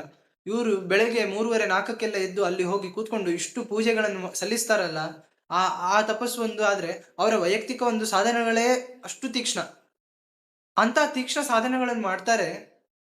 ಆದ್ರಿಂದ ಆ ಖಡ್ಗ, ತಪಸ್ಸೆಂಬ ಖಡ್ಗವನ್ನು ಧರಿಸಿದ್ದ, ತೀಕ್ಷ್ಣವಾದ ಖಡ್ಗವನ್ನು ತಾವು ಧರಿಸಿದ್ದಾರೆ. ನಂತರದಲ್ಲಿ ಕೃಷ್ಣನ ಕಿಂಡಿ ಮುಂದೆ ಬಂದ್ವಿ. ವರುಣ. ಇವರು ವರುಣನಂತೆ ಇದ್ದಾರೆ. ವರುಣ ಹಗ್ಗವನ್ನು ಹಿಡಿದಿದ್ದಾನೆ, ಇವರು ಹಗ್ಗ ಹಿಡಿದಿದ್ದಾರೆ. ಯಾವ ಹಗ್ಗ ಅಂತಂದ್ರೆ ಶ್ರೀಕೃಷ್ಣ ಸ್ನೇಹಪಾಶ. ಸ್ವಾಮಿಗಳೆಲ್ಲ ಅವರ ಅನುಗ್ರಹ ಸಂದೇಶ ಕೇಳ್ಬೇಕು. ಕೇಳಿದ್ರೆ ಭಕ್ತಿಗೆ ನಾವು ಸಿಕ್ಕು ಬೀಳ್ತೇವೆ. ಕೃಷ್ಣನ ಭಕ್ತಿಗೆ ಅಲ್ಲಿ ಹಾಕಿ ನಮ್ಮನ್ನು ಕಟ್ಟ ಹಾಕ್ಬಿಡ್ತಾರೆ. ಹಾಗಾದ್ರಿಂದಲೇ ಇವತ್ತು ನೋಡ್ತೇವೆ ನಮ್ಮ ಅದ್ಮಾರ ಮಠಕ್ಕೆ ಸ್ವಾಮಿಗಳು ಅವರೆಲ್ಲ ಹೊರಗಡೆ ಲೌಕಿಕ ಓದ್ತಾ ಇದ್ದವರು. ಅವರು ಇದೇ ರೀತಿ ಪ್ರವಚನಗಳನ್ನ ಕೇಳಿ ವೈರಾಗ್ಯ ಪಡೆದು ಕೃಷ್ಣನಲ್ಲೇ ಪ್ರೀತಿಯನ್ನು ಪಡೆದು ಇವತ್ತು ಸ್ವಾಮಿಗಳಾಗಿ ಇಷ್ಟು ಪೀಠಕ್ಕೆ ಬಂದವರು. ಅಂದ್ರೆ ನೋಡಿ, ಸ್ವಾಮಿಗಳು ಏನ್ ಮಾಡ್ತಾರೆ? ಕೃಷ್ಣನ ಬಗ್ಗೆ ಮಾತುಗಳನ್ನ ಹೇಳೋದ್ರಿಂದ ನಮಗೆ ಆ ಕೃಷ್ಣನ ಭಕ್ತಿಯಲ್ಲಿ ಕಟ್ಟಾಕ್ತಾರೆ. ಹಾಗೆ ವರುಣನು ನಮ್ಮನ್ನ ಯಾರು ಶತ್ರುಗಳು ಬಂದ್ರೆ ಅವರನ್ನ ಬಂಧಿಸ್ತಾನೆ. ಹಾಗೆ ನಮ್ಮನ್ನ ಕೃಷ್ಣನ ಭಕ್ತಿಯಲ್ಲಿ ಬಂಧನ ಮಾಡ್ತಾರೆ. ಆದ್ರಿಂದ ಇವರು ವರುಣನಂತೆ ಇದ್ದಾರೆ. ನೋಡಿ, ಕೃಷ್ಣನ ಮುಂದೆ ಬಂದಾಗ ನಮಗೆ ಕೃಷ್ಣನ ಭಕ್ತಿ ಬರ್ತದೆ. ಆದ್ರಿಂದ ಕೃಷ್ಣ ವರುಣನ ದಿಕ್ಕಿನಲ್ಲೇ ತಿರುಗಿದ್ದಾನೆ ಕಾಣುತ್ತದೆ. ಈಗ ಕೃಷ್ಣನ ದರ್ಶನ ಆಯ್ತು. ಮತ್ತೆ ಪ್ರದಕ್ಷಿಣೆ ಬರೋಣ. ಮುಂದೆ ಹೋದ್ವಿ. ಮುಂದೆ ಹೋದಾಗ ಈಚೆ ಯಾರು ಅಂತಂದ್ರೆ ವಾಯುವ್ಯ ದಿಕ್ಕು. ವಾಯು, ಪ್ರವಾಹ ವಾಯು ಏನ್ ಮಾಡ್ತಾನೆ? ಸಂಚಾರ ಮಾಡ್ತಾನೆ. ಪ್ರವಾಹ ಅಂತಂದ್ರೆ ಜೋರಾಗಿ ಇರ್ತದೆ. ಹಾಗೆ ಯಾವಾಗ್ಲೂ ಸಂಚಾರ ಮಾಡ್ತಾ ಇರ್ತಾರೆ. ಇದಕ್ಕೆ ಉದಾಹರಣೆ ಕೊಡೋದಾದ್ರೆ ಅದಕ್ಕೆ ಹೇಳಿದೆ, ಪರಂಪರೆಯಲ್ಲಿ ಬಂದವರು ಈಗಿನವರು ಹಾಗೆ ಇದ್ದಾರೆ, ಹಿಂದೆ ಇದ್ದವರು ಹಾಗೆ ಇದ್ರು, ಅವರ ಕಾಲದಲ್ಲೂ ರಾಜರ ಕಾಲದಲ್ಲೂ ಹಾಗೆ ಇದ್ರು. ಅದಕ್ಕೆ ಅವರು ಇವರು ಅಂತ ಒಬ್ಬೊಬ್ಬರನ್ನೇ ಹೇಳಿಲ್ಲ, ಎಲ್ಲರೂ ಹೀಗೆ ಇದ್ದಾರೆ ಅಂತ. ಅಂತ ಯತಿಗಳಿಂದ ಪೂಜೆ ಕೃಷ್ಣ ಪಡಿತಾನೆ, ಅಂತ ಯತಿಗಳು ಶೋಭಿಸ್ತಾ ಇದ್ದಾರೆ ಅಂತ ಹೇಳಿ ಸ್ತೋತ್ರ. ಇಲ್ಲಿ ಬೇಜಾರ ಸ್ವಾಮಿಗಳನ್ನ ನೋಡ್ಬೋದು, ವಿಶ್ವೇಶ ತೀರ್ಥರನ್ನ ನೋಡಿದ್ದೇವೆ. ದಿನದಲ್ಲಿ ಹೇಗೆ ಪ್ರವಾಹ ಹೇಗೆ ಒಂದು ಕಡೆ ಇರುವುದಿಲ್ಲ, ಅದು ಮುಂದೆ ಹೋಗ್ತಾನೆ ಇರ್ತದೆ. ಹಾಗೆ ದಿನದಲ್ಲಿ ಒಂದು ದಿವಸದಲ್ಲಿ 3-4 ಊರುಗಳಲ್ಲಿ ಸಂಚಾರ ಮಾಡ್ತಾ ಇದ್ರು ಅವರು. ವಾಯು ಹೇಗೆ ಸಂಚಾರ ಮಾಡ್ತಾ ಹಾಗೆ ಸಂಚಾರ ಮಾಡ್ತಾ ಇದ್ರು. ಬೆಳಗ್ಗೆ 1 ಊರು ಆದ್ರೆ ಮಧ್ಯಾಹ್ನ 1 ಊರು, ರಾತ್ರಿ 1 ಊರು, ಹಾಗೆ ಸಂಚಾರ ಮಾಡ್ತಾ ಹರಿಸರ್ವೋತ್ತಮ ಸಾರ್ಲಿಕ್ಕೆ ಅಷ್ಟು ಶ್ರಮ ಪಟ್ಟವರು ಅವರೆಲ್ಲ. ಈಗಲೂ ಶ್ರಮ ಪಡ್ತಾ ಇರುವವರೇ ಎಲ್ಲ. ಆದ್ರಿಂದ ಯತಿಗಳು ವಾಯುವಿನಂತೆ ಇದ್ದಾರೆ. ನಂತರ ಬಂದ್ರೆ ಕೃಷ್ಣನ ಎಂಟ್ರೆನ್ಸ್ ಬಾಗ್ಲು, ಗರ್ಭಗುಡಿ ಒಳಗೆ ಹೋಗ್ಲಿಕ್ಕೆ ಬಾಗ್ಲು, ಅಲ್ಲಿಗೆ ಬಂದ್ವಿ. ಅದ್ಯಾವ ದಿಕ್ಕು? ಉತ್ತರ ದಿಕ್ಕಿನಲ್ಲಿ ಚಂದ್ರ ಅಭಿಮಾನಿ. ಚಂದ್ರ ಹೇಗಿದ್ದಾನೆ? ಸೌಮ್ಯ ಇದ್ದಾನೆ. ಈ ಯತಿಗಳಷ್ಟೇ, ಯಾರು ಸಿಟ್ಟು ಮಾಡುವುದಿಲ್ಲ, ಅಷ್ಟು ಸೌಮ್ಯ ಯತಿಗಳು. ಎಲ್ಲರೂ ಬಂದ್ರು ಪ್ರೀತಿಯಿಂದ ಮಾತಾಡುವರು, ಅಂತಹ ಸೌಮ್ಯ ಯತಿಗಳು ಇವರು. ಆದ್ರಿಂದ ಚಂದ್ರನ ಸ್ವಭಾವದಂತೆ ಇರುವರು. ಆದ್ರಿಂದ ಚಂದ್ರನಂತೆಯೂ ಇದ್ದಾರೆ. ನೋಡಿ ಏನರ್ಥ ಆಯ್ತು? ನಾವು ಎಲ್ಲರ ಜೊತೆ ಸೌಮ್ಯವಾಗಿ ಇದ್ದರೆ ಕೃಷ್ಣನ ಬಾಗಿಲು ಸಿಗ್ತದೆ, ಕೃಷ್ಣನ ಬಳಿ ಹೋಗ್ಲಿಕ್ಕೆ ಸಿಗ್ತದೆ ಅಂತ ಅರ್ಥ ಆಯ್ತು. ಉತ್ತರದಲ್ಲೇ ಇದ್ದೆ, ಹೀಗಾಯ್ತು. ಮುಂದೆ ಬಂದ್ವಿ, ಮೂಲೆ ಈಶಾನ್ಯಕ್ಕೆ ಬಂದ್ರೆ ಆ ರುದ್ರದೇವರು ಹೇಗಿದ್ದಾರೆ, ಎಲ್ಲವನ್ನು ತ್ಯಾಗ ಮಾಡಿದ್ದಾರೆ. ಈ ಸನ್ಯಾಸಿಗಳು ಹಾಗೆ ಇದ್ದಾರೆ, ಎಲ್ಲವನ್ನು ತ್ಯಾಗ, ಯಾವುದನ್ನು ಬಯಸುವುದಿಲ್ಲ.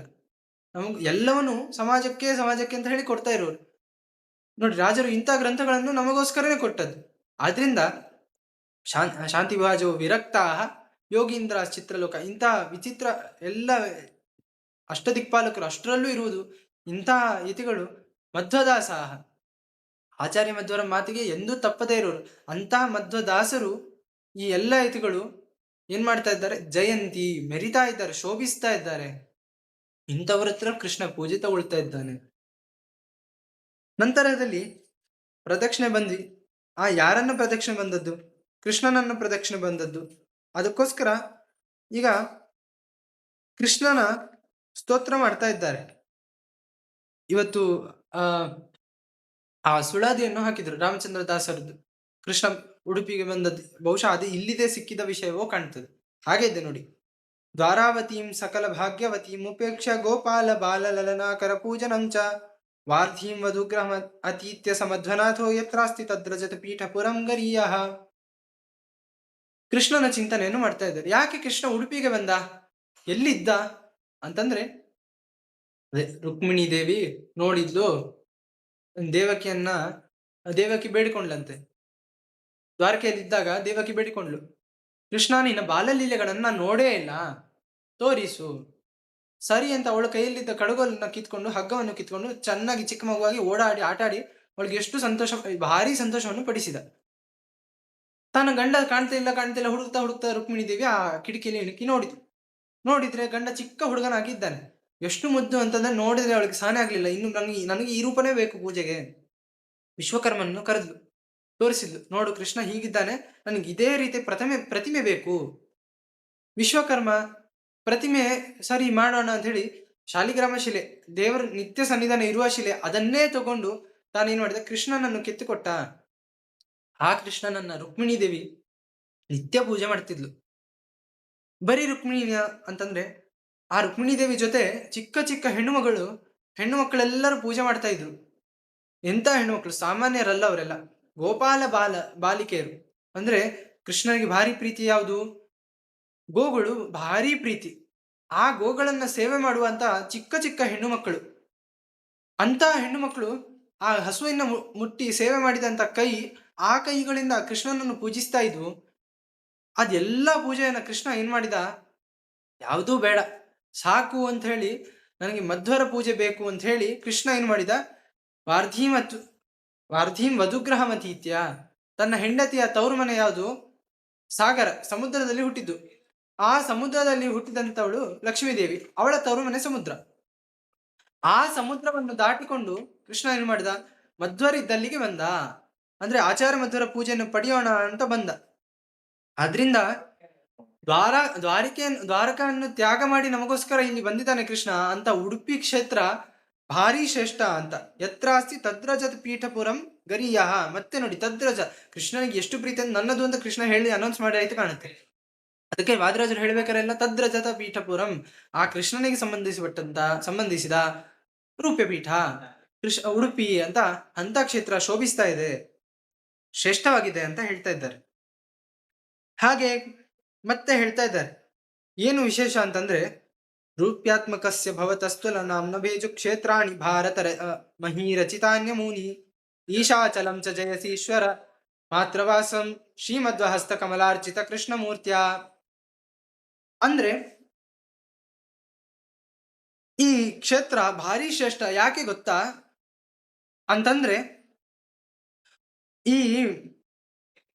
ಏನಂತಂದ್ರೆ ಭಾರತದಲ್ಲಿ, ನಮ್ಮ ಭಾರತ ಏನಾಗಿದೆ ಅಂತಂದ್ರೆ, ಕ್ಷೇತ್ರಗಳು, ಎಲ್ಲ ಕ್ಷೇತ್ರಗಳಿಗೆ ಆಶ್ರಯವನ್ನು ಕೊಟ್ಟಂತ ಭೂಮಿ ನಮ್ಮ ಭಾರತ. ಅಂತಹ ಭಾರತದಲ್ಲಿ ಶ್ರೇಷ್ಠವಾದ ಕ್ಷೇತ್ರಗಳು ಅನೇಕ ಇರಬೇಕಾದ್ರೆ ನಮ್ಮ ಉಡುಪಿ ಕ್ಷೇತ್ರ ಭಾರಿ ಶ್ರೇಷ್ಠ ಅಂತ. ಯಾಕೆ ಗೊತ್ತಾ? ಕಾಶಿ ನಮ್ಮೆಲ್ಲ ಶ್ರೇಷ್ಠ ಕ್ಷೇತ್ರ ಯಾವುದು ಅಂತಂದ್ರೆ ಕಾಶಿ ಅಂತ ಹೇಳ್ತೇವೆ. ಕಾಶಿಯಲ್ಲಿ, ಕೈಲಾಸದಲ್ಲಿ, ಅಲ್ಲಿ ಎಲ್ಲ ಇರೋದು ಯಾರು? ರುದ್ರದೇವರು.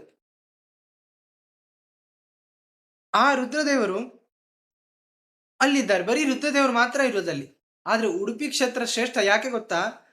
ಶ್ರೀಮಧ್ವ ಹಸ್ತಕಮಲಾರ್ಚಿತ ಕೃಷ್ಣ ಮೂರ್ತಿಯ ಈ ಮೂರ್ತಿಯಿಂದ ಕೂಡಿದೆ. ಎಂತದ್ದು ಅಂದ್ರೆ ಶ್ರೀಮಧ್ವ ಹಸ್ತ ಕಮಲ ಅರ್ಚಿತ. ನೋಡಿ, ಮಧ್ವಾಚಾರ್ಯರ ಕರ ಕಮಲದಿಂದ ಅರ್ಚಿತ. ಕಮಲ ಅಂತಂದ್ರೆ ಲಕ್ಷ್ಮೀ ದೇವಿಗೆ ಕಮಲ ಅಂತ ಹೆಸರು. ಆಚಾರ್ಯ ಮಧ್ವರ ಕೈಯಲ್ಲಿ ನೇರ ಸೇವೆ ಮಾಡೋ ಭಾಗ್ಯ ಇರುವುದು ಲಕ್ಷ್ಮೀ ದೇವಿಗೆ ಮಾತ್ರ. ಆದ್ರಿಂದ ನಮ್ಮ ಆಚಾರ್ಯ ಮಧ್ವರ ಕೈಯಲ್ಲಿ ನಿತ್ಯ ಲಕ್ಷ್ಮೀ ಸನ್ನಿಧಾನ. ಅಂತ ಲಕ್ಷ್ಮೀ ದೇವಿ ಆ ಕೃಷ್ಣನನ್ನು ಪೂಜಿಸ್ತಾ ಇದ್ದಾಳೆ. ರುಕ್ಮಿಣಿಯಲ್ಲಿ ಪೂಜಿಸಿದ್ರೆ ಇಲ್ಲಿಯೂ ಬಂದು ಕೃಷ್ಣನನ್ನು ಪೂಜಿಸುವ ಮಧ್ವರಾದ್ರಿಂದ ಅವರ ಕೈಯಲ್ಲೇ ಕೂತ್ಕೊಂಡು ಕೃಷ್ಣನ ಪೂಜೆ ಮಾಡ್ತಾ ಇದ್ದಾಳೆ. ಆದ್ರಿಂದ ಏನಾಯ್ತು, ಎಲ್ಲಾ ದೇವತೆಗಳು ಹಿಂದೆ ಹೇಳಿದ್ರು ಏನು, ರುದ್ರಾದಿ ದೇವಗಣ ಸೇವಿತ ಸರ್ವಭಾಗಂ. ಆ ರುದ್ರದೇವರು ಅಲ್ಲಿದ್ದವರು ಕೂಡ ಇಲ್ಲಿಗೆ ಬಂದು ಆ ನೆಲಭಾಗವನ್ನೆಲ್ಲ ಸೇವಿಸ್ತಾ ಇದ್ದಾರೆ. ಆದ್ರಿಂದ ಏನಾಯ್ತು, ಈ ಕ್ಷೇತ್ರ ಆ ಕಾಶಿ ಕೈಲಾಸಗಳನ್ನೆಲ್ಲ ಮೀರಿಸಿ ಶೋಭಿಸ್ತಿರುವಂತ ಕ್ಷೇತ್ರವಾಗಿದೆ. ಮುಂದೆ ನಮ್ಮ ಕೃಷ್ಣನ ದರ್ಶನವನ್ನು ಮಾಡ್ತಾ ಇದ್ದೇವೆ. ಈಗ ಒಂದು ಪ್ರದಕ್ಷಿಣೆ ಬಂದ್ವಿ, ಈಗ ಮತ್ತೆ ಕೃಷ್ಣನ ಆ ಕಿಂಡಿಯಲ್ಲಿ ನೋಡೋಣ ಹೇಗಿದ್ದಾನೆ. ಕಡೆಗೋಲು ಹಗ್ಗವನ್ನು ಹಿಡಿದು ಇದ್ದಾನೆ ನೋಡಿ. ಆ ಒಂದು ಶ್ಲೋಕ ಈ ಹಿಂದೆ ಹೇಳಿದೆ, ಕೃಷ್ಣ ಶ್ರೀಮದ್ ಹಸ್ತ ಕಮಲಾರ್ಚಿತ ಕೃಷ್ಣ ಮೂರ್ತಿ ಶ್ಲೋಕ ನೆನಪುಂಟು. ನಮ್ಮ ಸ್ವಾಮಿಗಳೆಲ್ಲ ಹೇಳ್ತಾ ಇರ್ತಾರೆ, ಕೃಷ್ಣಂ ವಂದೇ ಮಂಥಭಾಷಧರಂ ದಿವ್ಯಾರ್ಭಕಾಕೃತಿಂ ಶಿಖಾವಂದತ್ರಯೋಪೇತಂ ಭೈಷ್ಮೀ ಮಧ್ವ ಕರಾರ್ಚಿತಂ. ಭೈಷ್ಮೀ ಮಧ್ವ, ಭೈಷ್ಮಿ ಅಂದ್ರೆ ರುಕ್ಮಿಣಿ, ಮಧ್ವ ಅಂದ್ರೆ ಆಚಾರ್ಯ ಮಧ್ವರು, ಕರಾರ್ಚಿತಂ ಪೂಜಿಸಲ್ಪಟ್ಟದ್ದು. ಹಿಂದೆ ರುಕ್ಮಿಣಿ ಪೂಜಿಸಿ ಆಮೇಲೆ ಮಧ್ವರು ಜೊತೆಯಲ್ಲಿ ಈಗಲೂ ಹೀಗೆ ಚಿಂತನೆ ನೋಡಿ. ಭೈಷ್ಮಿ ಮಧ್ವ ಆಚಾರ್ಯ ಮಧ್ವರಲ್ಲಿ ನಿಂತು ಕೈಗಳಲ್ಲಿ ಲಕ್ಷ್ಮಿ ನಿಂತು ಸೇವೆ ಮಾಡುದು. ಆದ್ರಿಂದ ಭೈಷ್ಮಿ ಮಧ್ವ ಕರಾರ್ಚಿತಂ. ಹಾಗೆ ಆ ಕೃಷ್ಣ ಹೇಗಿದ್ದಾನೆ ಅಂತ ಸ್ತೋತ್ರ ಮಾಡ್ತಾ ಇದ್ದಾರೆ. ಕಡಗೋಲು ಹಗ್ಗಗಳನ್ನು ಹಿಡಿದು ನಿಂತಿದ್ದಾನೆ. ಇಷ್ಟೇ ಹೌದಾ ಅಂತ ನಾವು ಹೋಗ್ತಿದ್ವಿ. ಆದ್ರೆ ನಮಗೆ ಗೈಡ್ ಆದವರು ಕ್ಷೇತ್ರಗಳನ್ನು ತೋರಿಸಿದ್ರೆ ಸುಮ್ಮನೆ ಹೀಗೆ ತೋರಿಸೋದ್ರೆ ಸಾಕಾಗಲ್ಲ, ಏನಾದ್ರು ವಿಶೇಷ ಹೇಳ್ಬೇಕು. ಅದೇ ವಿಶೇಷವನ್ನು ತಾವು ಅದಕ್ಕೆ ಹೇಳಿದ್ರು ಪದ್ಯೈ ಕವಿ ಪದ್ಯೈ ಕತಿಪಯಿ ಕವಿ, ನನ್ನ ಕವಿತ್ವ ಪಾಂಡಿತ್ಯವನ್ನು ತೋರಿಸ್ತೇನೆ ಅಂತ ಸೂಚನೆಯನ್ನು ಕೊಟ್ಟಿದ್ದಾರೆ. ಈಗ ತೋರಿಸ್ತಾ ಇದ್ದಾರೆ ನೋಡಿ. ನಿರ್ಮರ್ಥ್ಯೋಗ್ರ ಭವಾರ್ಣವೇ ನಿಜಮನೋ ಭೀಷ್ಟಂ ದಿಶಾಮಿತಿಯ ಸಮ್ಯಕ್ ಜ್ಞಾಪಯಿತುಂ ಕರೇಣ ವಿಲಸನ್ ಮಂಥಾನ ಮನ್ಯೇ ಚ ರಮ್ಯಂ ಧಾಮ ದಧನ್ ಮಹೇಶ ರಜತ ಗ್ರಾಮ ಶ್ರೀಯೋಲಂಕೃತಿ ಕರ್ಮಂದೀಶ್ವರ ಭಕ್ತಿ ಬಂಧನವಶ ಪ್ರೀತೋಸ್ತು ಕೃಷ್ಣ ಪ್ರಭು. ಏನಂತಂದ್ರೆ ನಮ್ಮ ಕೃಷ್ಣ ಹೇಗೆಂದ್ರೆ ನಮ್ಮ ಭಕ್ತರ ಅಭೀಷ್ಟನ್ನು ಕೊಡ್ಲಿಕ್ಕಂತಲೇ ನಿಂತಿದ್ದಾನೆ. ಯಾಕೆ ಭಕ್ತರಿಗೆ ಬೇಡ್ಲಿಕ್ಕೆ ಬರುದಿಲ್ವಾ ಅಂತಂದ್ರೆ, ಭಕ್ತರು ಅದೇ ಹೇಳಿದ್ನಲ್ಲ, ಕೂಪಮಂಡುಕರಾಗಿ ಬಿಟ್ಟಿದ್ದೇವೆ ಎಲ್ಲರೂ. ನಮಗೆ ನಿಜವಾಗ್ಲಿ ಏನ್ ಬೇಡಬೇಕು ಅಂತ ನಾವು ಮರ್ತೇ ಹೋಗಿದ್ದೇವೆ. ನಮಗೆ ಸಾರೂಪ್ಯ ಸಾಮೀಪ್ಯ ಈ ಮೋಕ್ಷಗಳು ಬೇಕು, ನಮಗೆ ದೇವರ ಸಮೀಪದಲ್ಲಿ ಇರುವ ಭಾಗ್ಯಗಳು ಬೇಕು. ನಮಗೆ ಅದು ನಮಗೆ ಒಳಗಿರುವ ಅಭಿಪ್ರಾಯ ಹೌದು. ಆದ್ರೆ ಸಂಸಾರದ ತಾಪ ಎಷ್ಟು ಜಾಸ್ತಿ ಆಗಿದೆ ಅಂದ್ರೆ ನಮಗೆ ಏನ್ ಬೇಡಬೇಕು ಗೊತ್ತಿಲ್ಲ. ಆ ನಮ್ಮ ನಿಜವಾದ ಬೇಡಿಕೆಗಳನ್ನ ಮುಳುಗಿಸಿಟ್ಟಿದ್ದೇವೆ. ಆ ಸಂಸಾರದ ಸಮುದ್ರದಲ್ಲಿ ಮುಳುಗಿ ಹೋಗಿದೆ ನಮ್ಮ ಬೇಡಿಕೆ. ಆದ್ರೆ ನಾವು ಸಂಸಾರದ ತಾಪದಿಂದ ಏನ್ ಬಿಡ್ತಾ ಇದ್ದೇವೆ, ಸಂಸಾರಕ್ಕೆ ಬೇಕಾದ ಹಣ ಕೊಡು, ಅದು ಕೊಡು, ಇದು ಕೊಡು ಅಂತ ಪ್ರಾರ್ಥನೆ ಮಾಡ್ತಾ ಇದ್ದೇವೆ. ಹಾಗಿದ್ದಾಗ ನೋಡಿ, ನಿರ್ಮರ್ಥ್ಯ ಉಗ್ರ ಭವಾರಣವೇ ಉಗ್ರವಾದ ಭವ ಸಂಸಾರ ಸಾಗರ. ಅಲ್ಲಿ ಏನಾಗಿದೆ, ನಮ್ಮ ಅಭಿಷ್ಟಗಳು ಮುಳುಗಿ ಹೋಗಿದೆ. ಆ ಅಭಿಷ್ಟಗಳು ಮೇಲೆ ಬರಬೇಕು. ಅದಕ್ಕೋಸ್ಕರ ಆ ಕೃಷ್ಣ ಏನ್ ಮಾಡ್ತಾ ಇದ್ದಾನೆ, ಕಡಗೋಲು ಹಗ್ಗಗಳನ್ನು ಧರಿಸಿ ತಾನು ಆ ಉಗ್ರ ಸಮುದ್ರ, ಆ ಸಂಸಾರ ಸಮುದ್ರದಲ್ಲಿ ಕಡಗೋಲು ಹಾಕಿ ಮತನ ಮಾಡ್ತಾ ಇದ್ದಾನೆ. ಯಾವುದಕ್ಕೋಸ್ಕರ, ನಿಜ ಮನೋಭೀಷ್ಟಂ ನೋಡಿ, ನಿಜವಾದ ಮನಸ್ಸಿನ ಅಭೀಷ್ಟ ಏನು, ನಿಜವಾಗ್ಲಿ ಬೇಕಾಗಿದ್ದೇನು, ಮುಕ್ತಿ ಕೊಡುವಂತ ಪ್ರಾರ್ಥನೆ ನಮ್ಮದು. ಎಲ್ಲ ಸಾಧನೆ ಯಾವುದಕ್ಕೋಸ್ಕರ, ದೇವರ ಸಾಮೀಪ್ಯ ಸಾರೂಪ್ಯಾದಿಗಳನ್ನು ಅನುಭವಿಸ್ಲಿಕ್ಕೋಸ್ಕರ ಇರುತ್ತೆ, ನಮ್ಮ ಯೋಗ್ಯತೆ ತಕ್ಕಂತೆ. ಆ ಅಭೀಷ್ಟಗಳನ್ನ ನಾವು ಮರೆತು ಎಲ್ಲ ಏನೇನೋ ಬೇಡ್ತಾ ಇದ್ದೇವೆ. ಆ ನಿಜವನ್ನ ಅಭೀಷ್ಟವನ್ನು ಕೊಡ್ಲಿಕ್ಕೋಸ್ಕರ ನಾನೇನ್ ಮಾಡ್ತಾ ಇದ್ದಾನೆ, ದಿಶಾಮಿ ಇತಿ ಕೊಡ್ತೇನೆ ಅಂತ ಸೂಚನೆ ಕೊಡ್ಲಿಕ್ಕೋಸ್ಕರ ನಾನೇನ್ ಮಾಡ್ತಾ ಇದ್ದೇನೆ ಅಂತಂದ್ರೆ, ಸಮ್ಯಕ್ ಜ್ಞಾಪಯಿತು ಚೆನ್ನಾಗಿ ತಿಳಿಸ್ಕೊಡ್ಲಿಕ್ಕೋಸ್ಕರ ಒಂದು ಕೈಯಿಂದ ಕಡೆಗೋಲು, ಇನ್ನೊಂದು ಕೈಯಲ್ಲಿ ಹಗ್ಗ ಧರಿಸಿ ನಾನು ಇಲ್ಲಿ ನಿಂತಿದ್ದೇನೆ ಅಂತ ಕೃಷ್ಣ ತಿಳಿಸ್ತಾ ಇದ್ದಾನೆ. ಈ ರೀತಿ ಕೃಷ್ಣ ಇದ್ದಾನೆ ಅಂತ. ಕೃಷ್ಣ ಏನಾಗಿದ್ದಾನೆ ಅಂತಂದ್ರೆ, ಮಹೇಶ ಗ್ರಾಮ ಶ್ರೀಯೋಲಂಕೃತಿ. ಆ ಕೃಷ್ಣ ನೋಡಿ, ಹಿಂದೆ ನೋಡಿದ್ವಿ ರುದ್ರಾಂತರ್ಗತ ನರಸಿಂಹ, ಅಲ್ಲಿ ಯಾದವ ಕುಲಮಣಿ. ಯಾಕೆ ಹೈಲೈಟ್ ಆಗಿರುವ ಮಣಿ ಎಂದಾಗ ನಾವು ಬೇಗ ಅಟ್ರಾಕ್ಟ್ ಆಗ್ತೇವೆ. ಹಾಗೆ ಕೃಷ್ಣ ಇಡೀ ಉಡುಪಿ ಕ್ಷೇತ್ರಕ್ಕೆ ನಾವು ಎಲ್ಲಿ ಹೋದ್ರೆ, ಉಡುಪಿ ಹೋದ್ರೆ ಮೊದಲು ಎಲ್ಲಿ ಹೋಗ್ತೇವೆ, ಕೃಷ್ಣನ ಗುಡಿಗೆ ಹೋಗ್ತೇವೆ. ಆಮೇಲೆ ಅನಂತಾಸನ, ಬೇರೆ ಬೇರೆ ಗುಡಿಗಳಿಗೆ ಹೋಗೋದು, ದುರ್ಗಾ ಪರಮೇಶ್ವರಿ, ಕಟೀಲು ಅಂತ ಅಲ್ಲಿ ಬೇರೆ ಕಡೆ ಆಮೇಲೆ ಹೋಗ್ತೇವೆ. ಮೊದಲು ಹೋಗೋದೆಲ್ಲಿ, ಕೃಷ್ಣನ ಗುಡಿಗೆ ಹೋಗ್ತೇವೆ. ಆದ್ರಿಂದ ನೋಡಿ, ಅದಕ್ಕೆ ಹೇಳಿದ್ರು ಗ್ರಾಮ ಶ್ರೀಯೋಲಂಕೃತಿ. ಈ ಮಹೇಶ ರಜತ ಗ್ರಾಮ ಶ್ರೀಯೋಲಂಕೃತಿ. ಕೃಷ್ಣ ಏನಾಗಿದ್ದಾನೆ ಅಂತಂದ್ರೆ, ಈ ಉಡುಪಿ ಕ್ಷೇತ್ರಕ್ಕೆ ಅಲಂಕಾರ ಪ್ರಾಯ ಆಭರಣದಂತೆ. ಯಾದವರಿಗೆ ಮಾತ್ರ ಕುಲಮಣಿ ಅಲ್ಲ, ನಮ್ಮ ಉಡುಪಿ ಕ್ಷೇತ್ರಕ್ಕೂ ಆಭರಣದ ಮಣಿಯಾಗಿದ್ದಾನೆ ಅಂತ ತೋರಿಸ್ತಾ, ಕರ್ಮಂದೀಶ್ವರ ಭಕ್ತಿ ಬಂಧನ ವಶ. ಕೃಷ್ಣ ಯಾಕೆ ಉಡುಪಿಯಲ್ಲಿ ಮಾತ್ರ ನಿಂತ ಅಂತಂದ್ರೆ, ನಮ್ಮ ಈ ಸನ್ಯಾಸಿಗಳು ಹೇಗಿದ್ದಾರೆ ಅಂತ ನೋಡಿದ್ವಿ ಈಗ. ಅಂತ ಸನ್ಯಾಸಿಗಳು ತಮ್ಮ ಭಕ್ತಿ ಎಂಬ ಹಗ್ಗದಿಂದ, ಕೃಷ್ಣನ ಭಕ್ತಿಯ ಹಗ್ಗದಿಂದ ಭಕ್ತಿಯಲ್ಲಿ ಸಿಗಿಸ್ಬೀಳಿಕ್ ಬರ್ತದೆ ಅಂತಂದ್ರೆ, ಕೃಷ್ಣನನ್ನು ಭಕ್ತಿಯಿಂದ ಸಿಗಿಸ್ಕೊಳ್ಳಿಕ್ಕೆ ಬರ್ತದೆ ಇವರಿಗೆ. ಆದ್ರಿಂದ ಆ ಭಕ್ತಿಯ ಹಗ್ಗದಿಂದ ಕೃಷ್ಣನನ್ನು ಕಟ್ಟಾಕಿದ್ದಾರೆ ಈ ಯತಿಗಳು. ಆದ್ರಿಂದ ಕೃಷ್ಣ ಇಲ್ಲಿ ಸಿಕ್ಕಿಬಿದ್ದಿದ್ದಾನೆ. ಅಂತ ಕೃಷ್ಣನು ಪ್ರೀತೋಸ್ತು ಕೃಷ್ಣ ಪ್ರಭು, ನಮಗೆಲ್ಲರಿಗೂ ಎಲ್ಲ ರೀತಿಯಾದ ಸಾಮರ್ಥ್ಯ ಅವನಲ್ಲಿದೆ. ಅದರಿಂದ ಪ್ರಭು ಅಂತಂದ್ರು ಬಿಡಿಸ್ಕೊಳಿಕ್ ಬರ್ತದೆ. ಆದ್ರೆ ಅನುಗ್ರಹ ಮಾಡ್ಬೇಕಂತ ಕರುಣೆಯಿಂದ ಬಂದಿದ್ದಾನೆ. ಅದರಿಂದ ಆ ಹಗ್ಗದಲ್ಲೇ ಸಿಕ್ಕಿಬಿದ್ದು ಅಂತ ಪ್ರಭು ಆದವ ಏನ್ ಮಾಡ್ತಾ ಇದ್ದಾನೆ, ಪ್ರೀತನಾಗ್ತಾ ನಮ್ಮನ್ನು ಅನುಗ್ರಹ ಮಾಡ್ಲಿ ಅಂತ, ಪ್ರೀತನಾಗು, ಪ್ರೀತೋಸ್ತು ಕೃಷ್ಣ ಪ್ರಭು, ಸಂತುಷ್ಟನಾಗು ಅಂತ ಪ್ರಾರ್ಥನೆ ಮಾಡ್ತಾ ಇದ್ದಾರೆ. ನಂತರದಲ್ಲಿ ಕೃಷ್ಣನ ದಶಾವತಾರವನ್ನು ಚಿಂತಿಸ್ತಾ, ಕೃಷ್ಣ ಯಾರು ಅಂತ ಒಂದು ದಶಾವತಾರದ ಪರಿಚಯ, ಆ ಕಡೆ ಒಂದು ಬೈಯುವ ಪ್ರಸಂಗದ ಪರಿಚಯ. ಕೃಷ್ಣ ಹೇಗ್ ಸ್ತೋತ್ರ ಮಾಡಿದ್ರು ಸ್ತುತ್ಯ, ಏನ್ ಮಾಡಿದ್ರು ನಿಂದನೆ ಮಾಡಿದ್ರು ಅದು ಅವನಿಗೆ ಸ್ತೋತ್ರವೇ ಆಗಿದೆ. ಆಯ್ತು, ಜಾಸ್ತಿ ಭಕ್ತಿಯಿಂದ ನಾವು ಚೆನ್ನಾಗಿ ಹೀಗಿದೆ ಹಾಗಿದೆ ಅದು ಅವನಿಗೆ ಸ್ತೋತ್ರವೇ ಆಗಿದೆ. ಅವನಿಗೆ ಯಾವುದನ್ನು ಅದೇ ಅವನಿಗೆ ಅಪಕೀರ್ತಿ ಅನ್ನೋದೇ ಇಲ್ಲ ಅಂತ ವ್ಯಕ್ತಿ ಇವನು. ಅದನ್ನೇ ಹೇಳ್ತಾ ಇದ್ದಾರೆ. ಚಾಂಚಲ್ಯಂ ಪೃಷ್ಠದೇಶೆ ಕಠಿಣ ಕೃತಿರಧೋ ವಕ್ತೃತಾ ಕ್ವಾಪಿ ಕೋಪೋ ಯಾಂಚ ಕಸ್ಮಾದ್ ಅಪಕೃತಿರಿಪಿಕಾ ವಿಶ್ವಪಿಪ್ರಾಜ್ಞ ಮೌಲೆ ಸ್ಥಿರ್ತೆ ನ್ಯಸ್ತ್ರೀಶ್ವಜ್ಞ ಕಿಮಿತಿ ರಮಣತೆ ಚೋರತಾಮಾಯಿಕತ್ವಂ ಚಿತ್ರಂ ರೋಹಾವರೋಹ ವಿತಿ ವಿರಸಗಿರಪ್ಯಾದೃತಪ್ಪಾತ್ ಕೃಷ್ಣ. ಕೃಷ್ಣದೇವರು ದಶಾವತಾರವನ್ನು ಮಾಡಿದ್ದು, ಅವರನ್ನ ಒಂದು ರೀತಿ ಬೈತಾ ಸ್ತೋತ್ರ ಮಾಡುತ್ತಿದ್ದು. ರಾಜರು ಸುಮ್ಮನೆ ನಮಗೆ ತೋರಿಸ್ಕೊಡ್ತಾರೆ, ಬೈದ್ರು ಅವನಿಗೆ ಸ್ತೋತ್ರ ನೋಡಿ ಅಂತ. ಚಾಂಚಲ್ಯಂ ಕಸ್ಮಾತ್ ಕೇಳ್ತಾ ಇದ್ರ ಕೃಷ್ಣನಿಗೆ. ಮತ್ಸ್ಯನಾಗಿ ಆ ಚಂಚಲ ಸ್ವಭಾವ, ಮೀನಿಗೆ ಚಂಚಲ ಸ್ವಭಾವ, ಮತ್ಸ್ಯನಾಗಿ ಆ ಪ್ರಳಯದಲ್ಲಿ ಚಂಚಲ ಸ್ವಭಾವ ತೋರಿಸಿದ್ಯಾಕೆ ನೋಡಿ. ಯಾಕೆ ಅಂತ ಪ್ರಶ್ನೆ ಮಾಡುದು. ನಿಮ್ಮ ಜತೆ ತಾಳ ಇದ್ದಂತೆ ಇದೆ. ಜತೆ ತಾಳ ಏನ್ ಮಾಡ್ತದೆ, ಒಂದೊಂದು ಇಡೀ ನಾವು ಧನ್ಯರಾದ್ವಿ ಅಥವಾ ಕಡೆಗೆ ಒಂದು ಧನ್ಯತೆ ಭಾವನೆ ಹೇಳುವಂತ ಪ್ರಸಂಗಗಳು ಅದು ಹೇಳ್ತದೆ ಜತೆ ತಾಳ. ಎಲ್ಲ ಕಡೆಯೂ ಬಹುಶಃ ಹಾಗೆ ಆ ಜತೆ ತಾಳ ಹೇಳಿದಾಗ ಅದೇನ್ ಮಾಡ್ತದೆ, ಯಾಕೆ ಧನ್ಯತೆ ಭಾವ ಬಂತು ಒಂದು ಚಿಂತನೆ ಒಂದು ಕ್ಷಣದಲ್ಲಿ ತಂದು ಕೊಡ್ತದೆ. ಏನು ಪ್ರಸಂಗ, ಇದು ಯಾಕೆ ಹೇಳಿದ್ದು, ಈ ಸುಳಾದಿ ಯಾಕೆ ಬಂತು ಅನ್ನುವ ಪ್ರಸಂಗವನ್ನು ನೆನಪು ತಂದು ಕೊಡ್ತದೆ.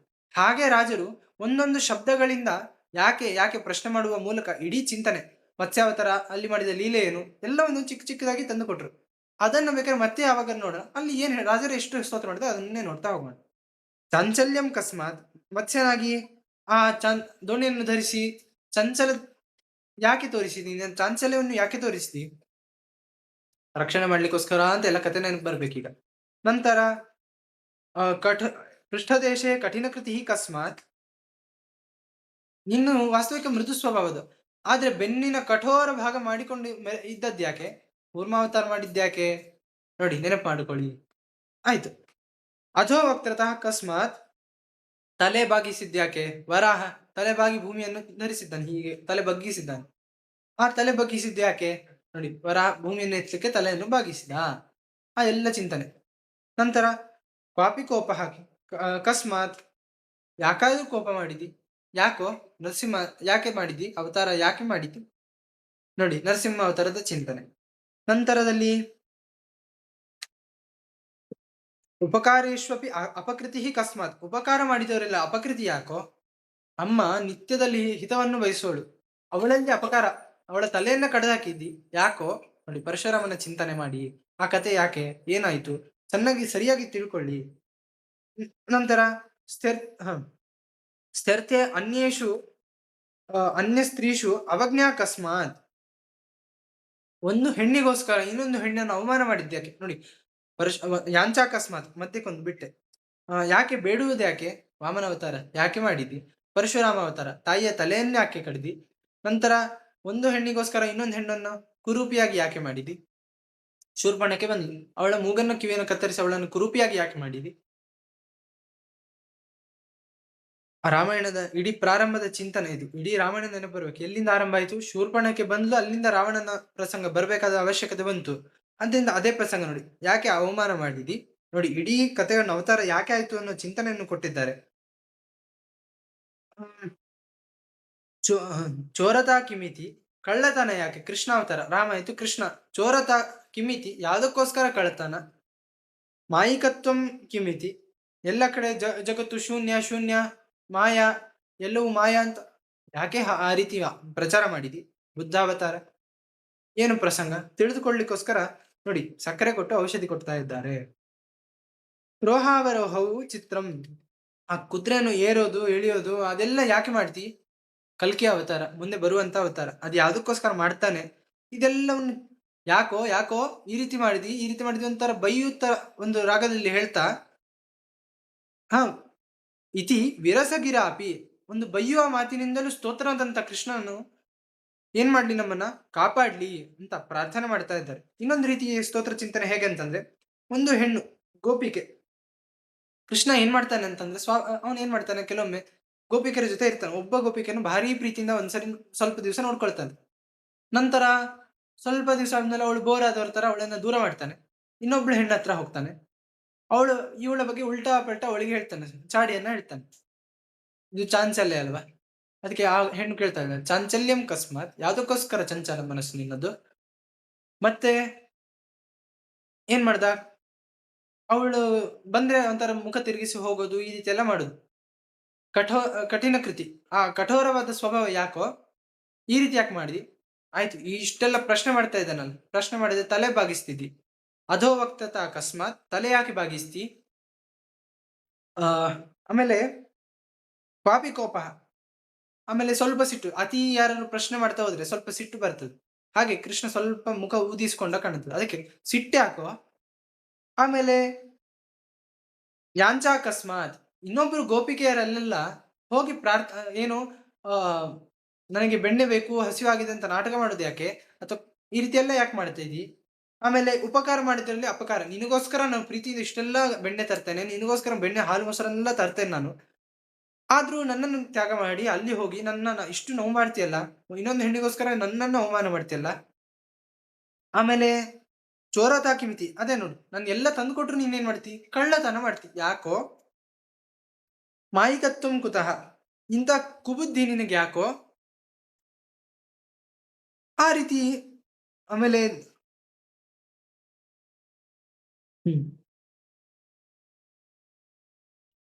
ಈ ರೀತಿ ಆಶ್ಚರ್ಯವಾದಂತ ಚರಿತ್ರೆಗಳನ್ನ ಯಾಕೆ ಮಾಡ್ತಾ ಇದ್ದಿ ಅಂತ ಗೋಪಿಗೆ ಬೇಸರದಿಂದ ನಿನ್ನನ್ನು ಕೇಳ್ತಾ ಪ್ರಶ್ನೆ ಮಾಡುತ್ತಾ ಇರುವ ರೀತಿಯಲ್ಲಿ ಸ್ತೋತ್ರ ಇದು ನೋಡಿ. ಅಂತ ಬೇಸರದ ಸ್ತೋತ್ರದಿಂದಲೂ ಸ್ತುತ್ಯನಾದವ ನಮ್ಮನ್ನ ರಕ್ಷಿಸು. ನಾವು ಅಂದ್ರೆ ಯಾಕೆ ಈ ರೀತಿ ಪ್ರಾರ್ಥನೆ ಅಂತಂದ್ರೆ, ನಾವೆಲ್ಲರೂ ಏನ್ ಮಾಡ್ತೇವೆ, ದೇವರು ನೀನು ಇಷ್ಟು ಅನುಗ್ರಹ ಮಾಡಿ ಅಂತ ನಾವು ಸ್ತೋತ್ರ ಮಾಡುವವರು ಅಲ್ಲವೇ ಅಲ್ಲ. ಯಾಕೋ ಕಷ್ಟ ಕೊಟ್ಟಿ, ಯಾಕೋ ಕಷ್ಟ ಕುಂತಿ ನೋಡಿದ್ರೆ ಕಷ್ಟ ಕೇಳಿದವಳು, ನಾವು ಕಷ್ಟ ಬೇಡ ಬೇಡ ಬೇಡ ಅಂತೇವೆ. ಯಾಕೆ? ದೇವರ ಸ್ಮರಣೆ ಬೇಡ ಅನ್ನುವರು ನಮ್ ಅಷ್ಟು ದುರ್ಬುದ್ಧಿ ನಮಗೆ. ಅಂತವ್ರು ನಾವೇನ್ ಮಾಡ್ತೇವೆ, ಕೃಷ್ಣ ಯಾಕೆ ನಮ್ಗೆ ಕಷ್ಟ ಕೊಟ್ಟಿ ಆಕ್ಷೇಪ ಮಾಡುದೇ ನಮಗೆ ಬರುದು. ದೇವರಿಗೆ ಹೋಗಿ ಆಕ್ಷೇಪ ಮಾಡ್ತೇವೆ. ಅಂತ ಆಕ್ಷೇಪದಿಂದಲೂ ಸ್ತುತ್ಯನಾದವ ಅವನು ಅದರಿಂದಲೂ ಸ್ತುತ್ಯನಾಗಿ ಸಂತೋಷಪಟ್ಟು ನಮ್ಮನ್ನು ಅನುಗ್ರಹ ಮಾಡ್ತಾನೆ. ಅಂತ ಕರುಣೆ ಅವನದ್ದು. ಅಂತ ಕೃಷ್ಣ ನಮ್ಮನ್ನ ರಕ್ಷಿಸ್ಲಿ ಅಂತ ಪ್ರಾರ್ಥಿಸ್ತಾ ಇದ್ದಾರೆ. ನಂತರದಲ್ಲಿ ಆ ಕೃಷ್ಣನನ್ನ ಸ್ತೋತ್ರ ಮಾಡ್ತಾ ಮತ್ತೆ ಆ ಕೃಷ್ಣನ ಇನ್ನೊಂದು ಶ್ಲೋಕದಿಂದ ಸ್ತೋತ್ರ ಮಾಡ್ತಾ ಇದ್ದಾರೆ. ರೂಪ್ಯಾತ್ಮಕ ಕಾಮರ ಪುರಸ್ಸರ ರೂಪ್ಯಾತ್ಮಕಂ ಚ ಭವತ ಸ್ತುಲನಾಂನ ಭೇಜು, ಅಲ್ಲ, ರೂಪ್ಯಾತ್ಮಕಂ ಚ ಭವತ ಕೃಪಯಾಗತಸ್ಯ ರೂಪ್ಯಾತ್ಮ ಕಾಮರ ಪುರಸ್ಸರ, ಅಲ್ಲ, ರೂಪ್ಯಾತ್ಮ ಕಾಲೇ ಕೃತಾಲಯ ಯತ್ವಮೇವ ರೂಪ್ಯಾತ್ಮನೋ ಗತಿರಿಹಾಪಿ ತದೀಶ ಪಾಹಿ. ಏನು ಪ್ರಸಂಗ ಅಂತಂದ್ರೆ, ಈಗ ಕೃಷ್ಣನನ್ನು ಸ್ತೋತ್ರ ಮಾಡ್ತಾ ಇದ್ದಾರೆ. ಕೃಷ್ಣ ಹೇಗಿದ್ದಾನೆ ಅಂತಂದ್ರೆ, ಈ ಅಲಂಕಾರ ಶಾಸ್ತ್ರದಲ್ಲಿ ರೂಪ್ಯಾಲಂಕಾರ ಅಂತ ಒಂದುಂಟು. ಆ ರೂಪ್ಯಾಲಂಕಾರದಿಂದ ಸಜ್ಜನರೆಲ್ಲ ಏನ್ ಮಾಡ್ತಾ ಇದ್ದಾರೆ, ಚೆನ್ನಾಗಿ ಅವನ ಅಂದ್ರೆ ಅವನ ರೂಪವನ್ನು ವರ್ಣಿಸ್ತಾ ಇದ್ದಾರೆ. ಆದ್ರಿಂದ ಸನ್ನಿರೂಪ್ಯ, ಆ ರೂಪ್ಯ ಅಲಂಕಾರಕ್ಕೆ ಅಗ್ರ ಅಂದ್ರೆ ಸ್ತುತ್ಯನಾದವ, ಮೊದಲು ಸ್ತುತ್ಯನಾದವ ನಮ್ಮ ಕೃಷ್ಣ. ಅವನು ಸಜ್ಜನರಿಂದ ಸ್ತುತ್ಯನಾಗಿದ್ದಾನೆ. ಏನ್ ಮಾಡಿದ ಕೃಷ್ಣ? ಈ ಉಡುಪಿ ಕ್ಷೇತ್ರ, ಅದಕ್ಕೆ ರೂಪ್ಯ ಪೀಠಪುರ ಅಂತ ಹೆಸರು. ರೂಪ್ಯ ಅಂದ್ರೆ ಬೆಳ್ಳಿ. ಅಂತ ರೂಪ್ಯ ಪೀಠಪುರವನ್ನ ತನ್ನ ಮನೆಯನ್ನಾಗಿ ಮಾಡಿಕೊಂಡಿದ್ದಾನೆ. ಅವನು ಏನಾಗಿದ್ದಾನೆ? ಮುಕ್ತಿಯಲ್ಲೂ ಮುಕ್ತಾನಾಂ ಪರಮಾಗತಿ ಅಂತ ವಿಷ್ಣು ಸಹಸ್ರನಾಮ. ಮುಕ್ತಿಯಲ್ಲೂ ಸಜ್ಜನರಿಗೆ ಎಲ್ಲರಿಗೂ ಯಾರ್ಯಾರಿದ್ದಾರೆ ಎಲ್ಲರಿಗೂ ರಕ್ಷಣೆ ಮಾಡ್ತಾ ಅನುಗ್ರಹ ಮಾಡ್ತಾ ಇದ್ದಾನೆ. ಅಂತವನು ಈ ಸಂಸಾರದಲ್ಲಿದ್ದ ನಮಗೆಲ್ಲರಿಗೂ ಅವನೇ ಗತಿಯಾಗಿದ್ದಾನೆ. ಆದ್ರಿಂದ ನಮ್ಮನ್ನು ಇಲ್ಲಿಯೂ ತತ್ ಇಹಾಪಿ ಪಾಹಿ ಅಂತ ಕೃಷ್ಣ ನಮ್ಮನ್ನ ಇಲ್ಲಿಯೂ ಕಾಪಾಡ್ಲಿ ಅಂತ ಪ್ರಾರ್ಥನೆ ಮಾಡ್ತಾ ಕೃಷ್ಣನನ್ನು ಸ್ತೋತ್ರ ಮಾಡಿದ್ರು. ಈಗ ಉಡುಪಿ ಕೃಷ್ಣನ ಗರ್ಭಗುಡಿಯಲ್ಲಿ ಕೃಷ್ಣನ ದರ್ಶನ ಮಾಡಿದ್ವಿ. ಇನ್ನು ಮುಂದೆ ಯಾವ ಭಾನುವಾರ ಅವಕಾಶ ಆಗತ್ತೋ ನಿಧಾನ ಇಲ್ಲಿಂದ ಮುಂದಿನ ಗುಡಿ ಅನಂತೇಶ್ವರ ಗುಡಿಗೆ ಹೋಗೋಣ ಅಂತ ಹೇಳ್ತಾ ಇಲ್ಲಿಗೆ ಮಾತುಗಳನ್ನು ಮುಗಿಸ್ತೇನೆ. ಶ್ರೀ ಕೃಷ್ಣಾರ್ಪಣಂ ಅಸ್ತು. ಶ್ರೀಕೃಷ್ಣಾರ್ಪಣಮಸ್ತು. ರಜತಾಚಾರ್ಯ ಅವರ ಮುಖ ಕಮಲಗಳಿಂದ ಈ ಕೃಷ್ಣನ ಬೆಣ್ಣೆಯಷ್ಟೇ ಮೃದು, ಸಕ್ಕರೆಯಷ್ಟೇ ಸವಿ, ಇಂತಹ ಒಂದು ಆ ಕೃಷ್ಣನ ಮೂರ್ತಿ, ಕೃಷ್ಣನ ಕಥೆ ಎಷ್ಟು ಕೇಳಿದ್ರು, ಯಾವ ರೀತಿ ಕೇಳಿದ್ರು, ಎಲ್ಲಿ ಕೇಳಿದ್ರು, ಪ್ರವಚನಗಳಿಂದ ಎಷ್ಟೆಲ್ಲ ಕೇಳಿದ್ರು ಕೂಡ ಅವರ ಆ ಕೃಷ್ಣನ ಕಥೆ ಸವಿಯನ್ನ ಮುಗಿಲಿಕ್ಕೆ ನಮ್ ಕಡೆಯಿಂದ ಸಾಧ್ಯನೇ ಇಲ್ಲ. ಮ್ಯೂಟ್ ಆಗ್ರಿ ಯಾರು ದಯವಿಟ್ಟು. ಆ ತೀರ್ಥ ಪ್ರಬಂಧದ ಮಂಗಳಾಚರಣನೇ ಇಷ್ಟೊಂದು ಸವಿಯಾಗಿ ಮಹತ್ವದ್ದಾಗಿ ಇವತ್ತು ನಾನು ಕಳಿಸಿದೆ, ಆಡಿಯೋ ಕಳಿಸಿದೆ, ಗೊಲ್ಲರ ಗ್ರಾಮವ ಬಿಟ್ಟು ಇಲ್ಲಿಗೆ ಯಾಕೋ ಬಂದ್ಯೋ ಅಂತ ಹೇಳಿ. ಆ ಒಂದು ಸುಳಾದಿಗೂ ಇವತ್ತು ಹೇಳಿರ್ತಕ್ಕಂಥ ರಜತಾಚಾರ್ ಅವರ ಪ್ರವಚನಕ್ಕೂ ತುಂಬಾ ಸಾಮ್ಯತೆ ಇದೆ ನಿಜವಾಗ್ಲೂ ಕೂಡ. ಅದೆಲ್ಲ ದೊಡ್ಡವರ ಚರ್ಯ, ದೊಡ್ಡವರ ಸಂಕಲ್ಪದಂತೆನೆ ಈ ರಾಮಚಂದ್ರ ವಿಠಲರ ಸುಳಾದಿಯನ್ನ ರಚನೆ ಮಾಡಿದ್ದಾರೆ. ಅದಕ್ಕೋಸ್ಕರವಾಗಿ ನಾನು ರಜತಾಚಾರ್ ಅವರಿಗೆ ಮುಂದಿನ ಭಾಗವನ್ನ ಮುಂದಿನ ವಾರಗಳಲ್ಲಿ ತಾವು ಪ್ರವಚನವನ್ನ ಮುಂದುವರಿಸಬೇಕು ಅಂತ ಹೇಳಿ ಕೇಳುತ್ತಾ ತಮ್ಮೆಲ್ಲರ ಪರವಾಗಿ ನಾನು ಧನ್ಯವಾದಗಳನ್ನ ಮತ್ತು ನಮಸ್ಕಾರಗಳನ್ನ ತಿಳಿಸ್ತೇನೆ. ಯಾರಾದ್ರೂ ಅಭಿಪ್ರಾಯಗಳನ್ನ ಹಂಚ್ಕೊಳ್ಳೋರಿದ್ರೆ ಹಂಚ್ಕೋಬಹುದು.